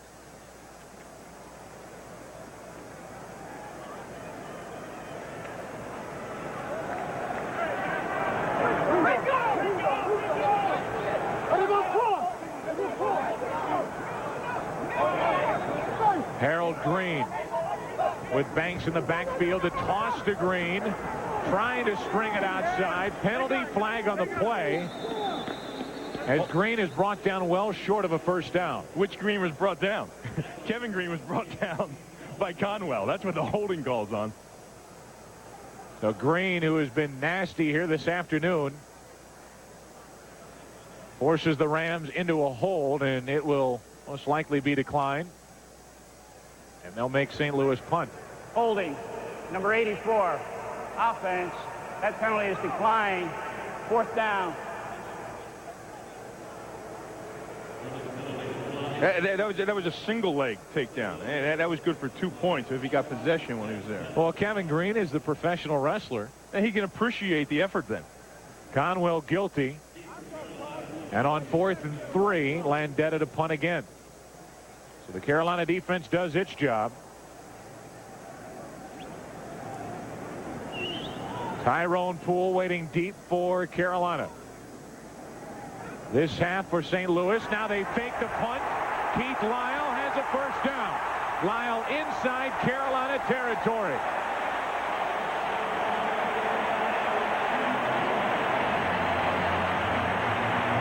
Well, that's a spark you need. And that's a gutsy call by Rich Brooks down in that territory. Here's the direct snap to Keith Lyle. Everybody's bunched up over in this direction, and there's nobody out here. The Torn Dorn comes up with the block, and you see the flyer drag his man down inside as well. I mean, that's a gutsy call by Rich Brooks. They're pinned up down there in their own territory, and he went for it.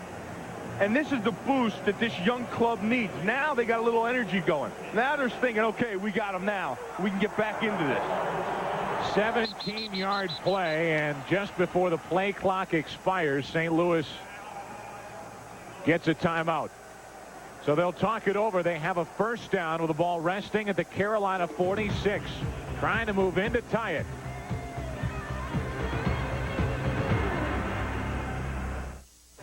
Well, as you look at the Carolina Panthers and specifically that defense, look at the second half numbers and the pass yards for St. Louis, 1 yard. 0 points as well. The Panthers defense stepping up, doing what it normally does. Playing second half defense better than anybody in the league. By the way, on the fake punt, Lyle got 17 yards, the Rams' longest play this half. I believe they have taken the timeout off the board. They have taken the timeout off the board. What Rich Brooks argued, and evidently argued successfully, was that the play clock did not reset after that fake punt, so no timeout has been charged to St. Louis. On first down, Banks fires, nearly picked off, well defended by Tyrone Poole. Better defended by Kennison. It was nearly picked off, and Kennison noticed it and swatted the ball down to the ground. What a day for these Carolina cornerbacks. Oh, look at the coverage. And you see Kennison? Did you see him knock the ball down as it was in Poole's hand? So second down and 10 after the incompletion. And this sellout crowd here in St. Louis awfully quiet.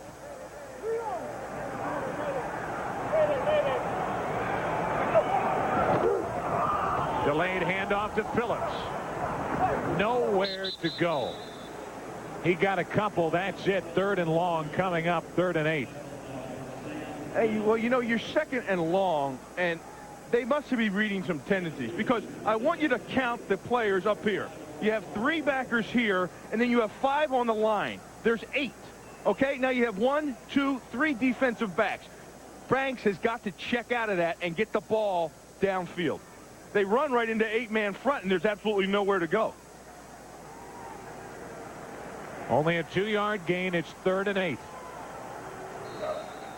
Phillips this half, 4 carries, 2 yards, and the Rams, well, they're a young team, and right now they look like it. A little confused out there, and they need to use a timeout. It'll be a 30-second timeout, their first of the half.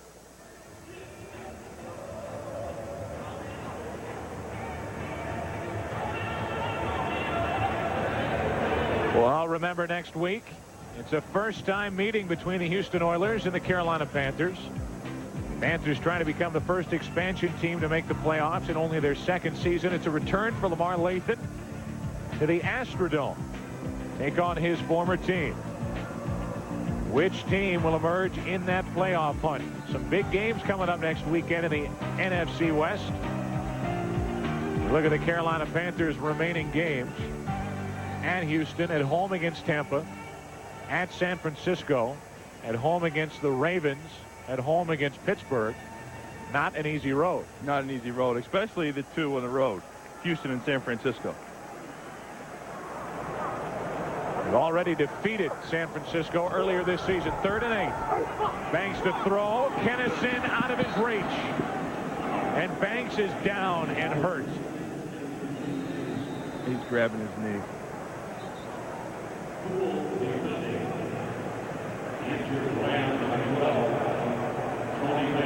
And the last guy the Rams want to see in that position is number 12.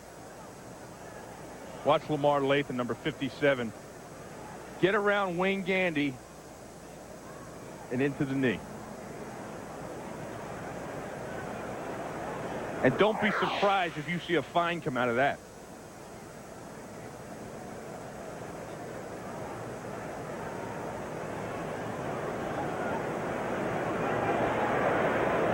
So Banks rolled into by Lamar Lathan. Watch Lathan come around Gandy. And coming off the block is tough for a defensive end rushing the passer because you got to get low like that. He can't see the ball. The ball's out, well out, and then he throws himself. It's not pushed into him. He throws himself into that. I mean, I wouldn't be surprised at all if you see a hefty fine come down out of the league office for that. Not too much unlike, as it's Lathan looking at Tony Banks trying to help him to his feet. Not too much unlike the hit that Kerry Collins suffered a couple of weeks ago at the hands of Atlanta's Chuck Smith. Well, you know, the biggest thing between the two hits compared is that, you know, on Chuck Smith's hit, the ball was just coming out of his hands. And this ball was well out of the hands of Banks. Very good sign to see Banks get up and walk off under his own power. 2 weeks ago, Kerry Collins went down on this hit. And the ball is just coming out of his hands, and you're looking down and you can't see that, and he got a stiff fine for that. $25,000 fine on Smith, and moments ago here's Lathan.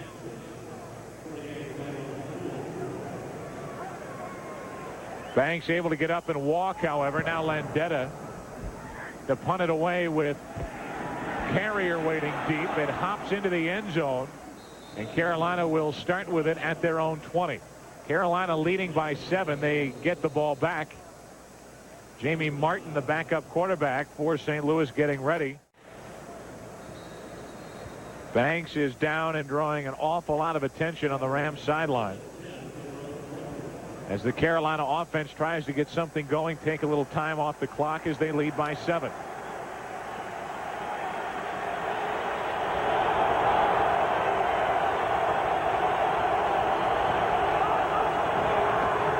Keep the ball on the ground. It's Johnson. Carlos Jenkins upended as Johnson carried him near the 25-yard line. And now when we talked about earlier, as you felt the tide changing, you know, the maturity factor. Where's the team going to go? How can they grow on it? They've got to this point. Now, some way, somehow, they've got to get the momentum back in their hands. Then defense needs to make a big play. Rich Brooks gambled on the fake punt and tried to get him a spark, but it failed offensively.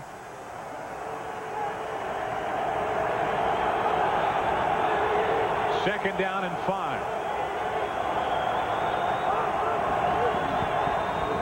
Anthony Johnson again breaks free, has a first down near the Carolina 35. He got 9. More important for Carolina, first down. And the guys can't let down up front. I mean, now you see the difference between this run defense of the Rams and the run defense of the Rams we saw in the first half. Same guys out there, not a different formation, same running back, same offensive line blocking. They're just not getting to their gaps.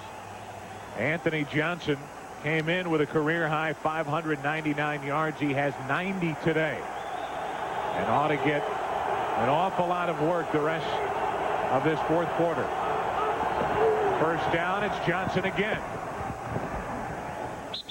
Coming up from the secondary, it's Toby Wright to help on the stop as Johnson crossed the 35.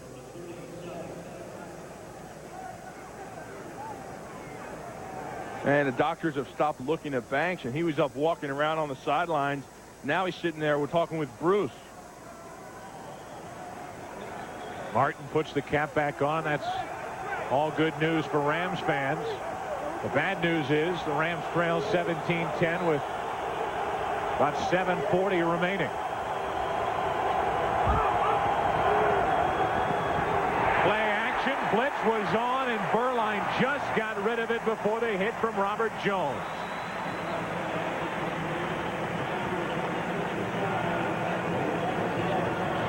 Here comes Jones right up the gut. I mean, one thing you can't blame this Rams offense or defense with is, hey, they're taking the shots. The coaching staff is saying, we're going to go. We're going to gamble and try to get you guys in position to win games. And it's been paying off for them. The gambles they've taken have given them the sparks they've needed. Now 3rd and 7.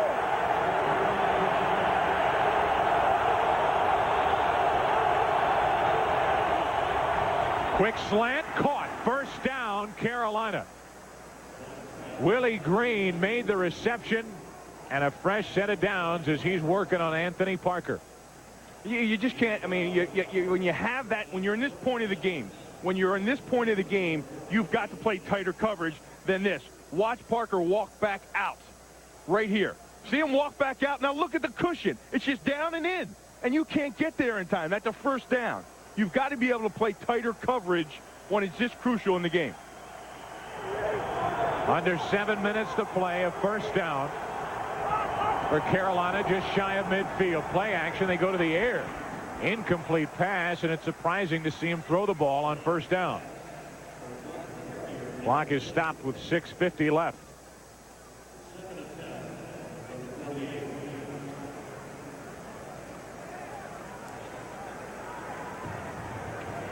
Carolina Panthers trying to win for only the 2nd time on the road this season and trying to up their season mark to 7-4.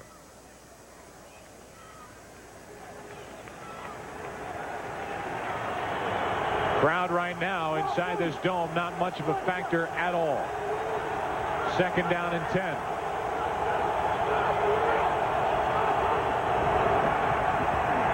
Handoff to Anthony Johnson. Breaks a tackle, gets inside St. Louis territory. What a jump. DeMarco Farr got off the line. He nearly took the handoff from Berline. Yeah, I thought DeMarco Farr handed the ball off to him. Watch him shoot at this gap, and look how quick he's in the backfield. And when you're blowing through and you're in that quick, sometimes it's hard to find who has the ball. Anthony Johnson just did get it. He got 3, and it's 3rd and 7. Biggest play of the day so far right here.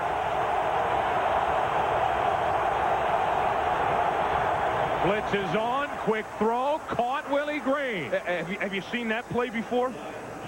Anthony Parker beaten again. A first down near the St. Louis 40. Well, it's the same thing. Look, they're off, but here's the first down marker. Now they get up and they're in front of it this time. But watch, it's still the same slant play, and he doesn't wrap up and make the tackle. Break on the ball, wrap up, bring him down. It's 4th down. Parker comes out. He's been beaten on the last 2 first down completions, and a fresh set of downs for Carolina. They're at the St. Louis 41.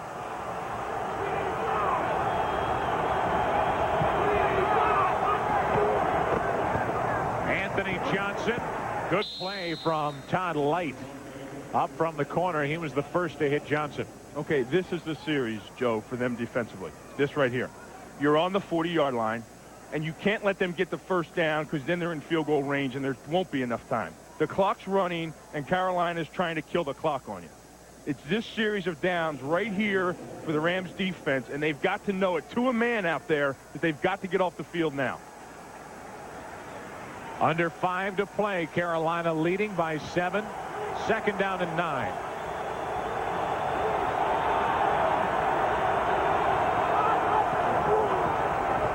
Anthony Johnson into the backfield, breaking tackles inside the 25, and that might do it. Toby right there to make the stop. Johnson approaching the 100-yard mark. He's over 100 for the day. Well, watch them blitz over here, and then this get blocked right here. Pfeiffer's going to get blocked by the fullback Griffith, and nobody gets back over top. Watch Griffith, number 30, the fullback. He takes Pfeiffer out of the equation, and they blitz Robert Jones, the linebacker, on the other side, and there's no linebackers in the middle, and it's up the field. Griffith, the former Ram, taken in the expansion draft. Johnson again, another gaping hole, and he's down near the 15. And Rich Brooks and the Rams are going to start using timeouts. They take a timeout here. They're left with only one. .3:41 to play. Carolina moving in, looking at their 7th win of the season. Our Miller Lite key play of the game capped a 7-play 54-yard drive on a controversial touchdown throw to Wesley Walls, originally ruled incomplete. Looked like he got both feet down before the hit. It was overruled, ruled a touchdown. That's what tied this game. Since then, the Panthers have returned to the end zone with Anthony Johnson. They have 2nd and 3. This current drive is taken over 6 minutes off the clock. Johnson again, tiptoeing, and he got nothing. Carter, Farr, Pfeiffer were all there for St. Louis. And Joe, for Carolina, they didn't come into the game and start off the way they wanted to. They wanted to get a quick start. But how they've won it is how they've won every game that they've won, is their defense has kept them in it. They've kept the other offense limited, hovering around 10 or 14 points until their offense can finally wear them down, get in the groove, and go ahead. They lead by 7. They have 3rd and 5. Johnson brought down from behind, short of a first down. It's DeMarco Farr. And a big play that will bring up 4th down. And a timeout is called for by St. Louis. Their final timeout of the afternoon. 2:48 left. Carolina leading by 7, and they look for more points. Well, you know, the last 3 plays were run plays because they're already down there. I mean, yeah, the defense comes up and makes plays, but don't think the offensive line hasn't just said, well, we had the ball for 6 minutes. We're right where we want to be. I mean, they're not pertaining to, hey, we need to be in the end zone. They're right where they want to be. So, yeah, the defense is going to win because actually it's an afterthought. Because where they needed to stop them was at the 40-yard line. Casey will try the field goal. Ball is resting at the 16-yard line. About a 34-yard field goal try from 44 yards or less this season. Casey is perfect. 22 out of 22. Trying to make this a 10-point game. 34-yard try. Good snap. Good hold. The kick. Perfect. And the Panthers lead by 10. 2:43 remaining. Carolina starts to breathe a little easier and starts to celebrate. Yeah, it was a perfect kick, too. You said the right word. I mean, not only was it right down the middle, but he got height under the ball. See, there was no chance of that thing getting blocked. So now 23 of 23 this season from 44 yards or less. Now that's a weapon to have. Dom Capers has it in John Casey. 27 out of 33 overall this season. Leads the entire NFL in points scored. So you know what a factor he's been played in their offense. I mean, they have a lot of close games, and this offense isn't the highest-powered scoring offense you would think of, and he's been a big factor to their success. Over 100 points for the season. 2 field goals here today, a couple of extra points. 101 points on the year for Casey and 3 big ones to make it a 10-point game. Some of the Rams were saying this is the most important game they would play since they moved from Anaheim to St. Louis. I think a lot of it has to do with pride. A lot of it has to do with what happened last week. The confidence playing a Carolina team who it looks like will sweep the season series, a team that's less than 2 full years old. Well, the reason it was so big for him is when you look at the rest of the schedule, you think that other than Green Bay, they can win all their games and had a shot of finishing at 500. And that's what their viewpoint was on the whole matter. But they needed a win today. Thomas takes a knee in the end zone, and the Rams will start with it at their own 20. Next week, Houston and Carolina. Carolina visits the Astrodome, the 49ers and Redskins as well. A big day in the NFC West. Which team will emerge in the playoff hunt? Check local listings for the time in your area. It's all right here next week on Fox. Look at the wild card hopefuls. We'll get back to that as we play the final 2:41 of this one. First down from their own 20. Good to see Banks back in the lineup after that hit put on by Lathan, the incomplete pass. 2nd and 10. Kennison and Bruce have been 2 frustrated receivers today. You know, and for Carolina, you know, their defense, they came out in the first half. They have a history of starting slow, but then they go in the locker room. I want to know what happens in the locker room at halftime for the Carolina Panthers, because what they've done defensively in the second half has just been remarkable. Banks, the completion to Bruce. He's out of bounds at the 26-yard line. Banks only 2 out of 12 this half. That was good for 6 yards to Bruce. Rams are left with 0 timeouts, 2.5 to play, and Carolina leads by 10.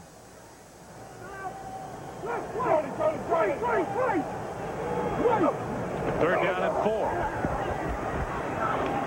Off the hands of Bruce, incomplete. Now 4th down. Rod Smith defending as Bruce couldn't hang on to that one.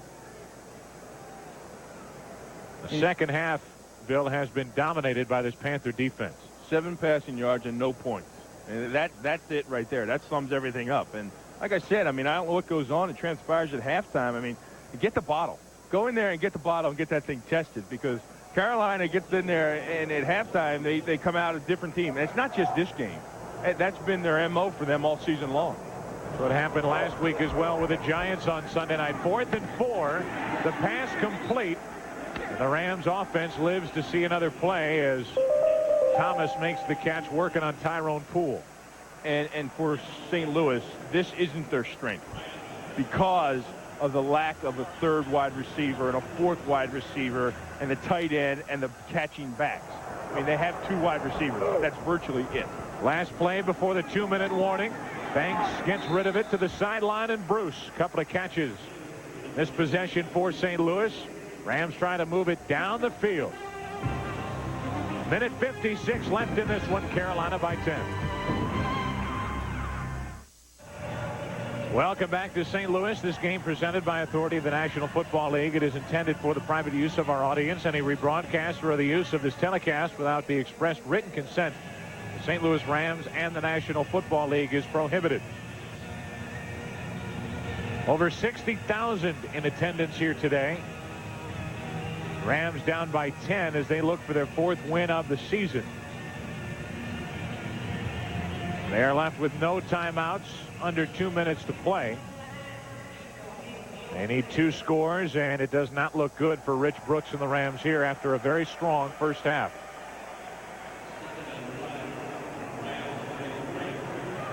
Second down and 1 for the Rams. Ball resting at the St. Louis 43. All right.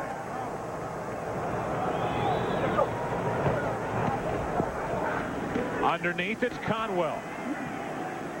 He's been a bright spot for St. Louis today. Came in with only 6 catches. That's his 4th of the afternoon. And a first down as they continue to move the ball inside Carolina territory. That was good for 10.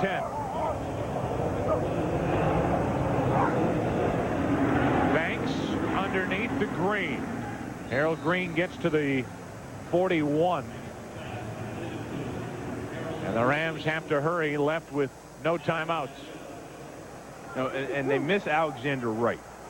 You know, we didn't talk about him. You know, he's out. He's actually been their third wide receiver. Was the starter before he got hurt in front of Kennison. Sam the bad back. They expect him back in a couple of weeks. Banks is hit and dropped. That's Les Miller. He'll rack up his first full sack of the season.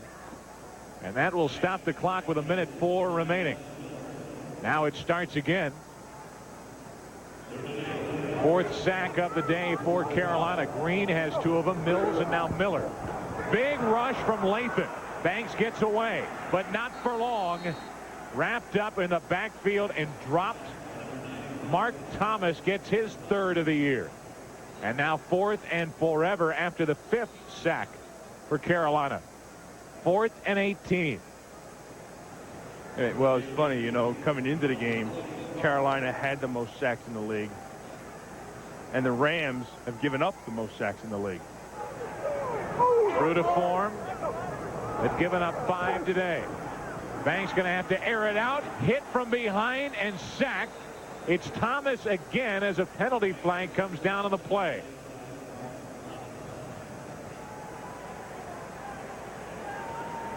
And this game is finishing just the way the Panthers love it.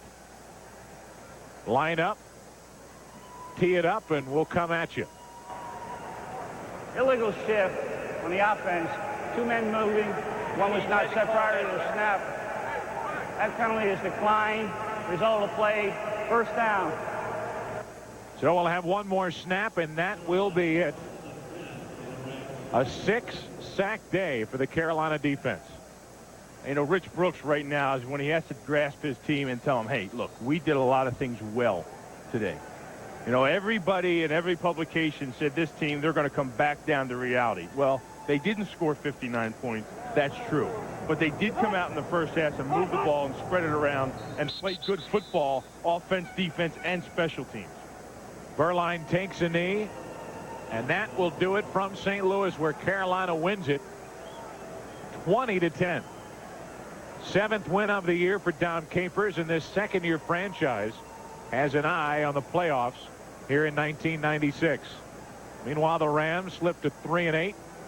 And after that 59-point win a week ago, they scored just 10 today and lose by 10 to a very good Carolina team. Coming up, the NASDAQ stock market postgame report with scores from around the NFL. Our final score, 20-10 Carolina. What a return to this area for Kevin Green.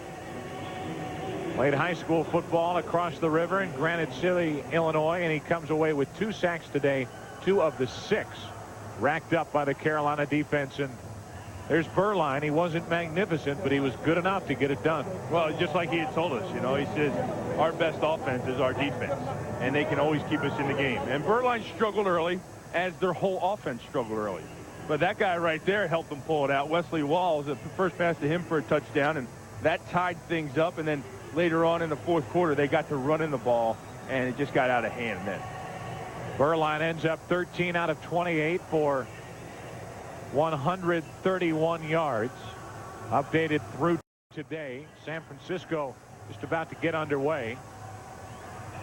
Carolina moves to 7-4.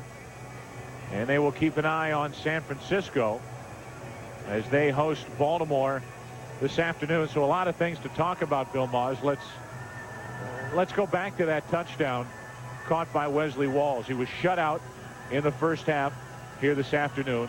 They end up getting him the ball, and I think it was the proper call. The officials got together. One official overruled the other, and this was ruled a touchdown. Well, you know what amazed me is they made the correct call. I mean, that's what's amazing. I mean, they didn't have the opportunity to look at this replay. They huddled up for a few minutes and just had to go on total recall. But you saw the possession in the air, and then you saw the 2 feet hit the ground in the end zone before the ball came out. And I guess when you talk about Carolina, it almost becomes redundant and monotonous. But you have to talk about the defense. The offense, unspectacular. The defense, anything but. Well, you know, Dom Capers came from this defense. He was in New Orleans. He had it in Pittsburgh, and then he brought it here to Carolina. And he really is the mastermind. Helps defense coordinator Vic Fangio put everything together. But these guys find a way to get it done no matter how they line up. The NASDAQ stock market post-game report coming up. There's your final from St. Louis. Carolina wins it by 10.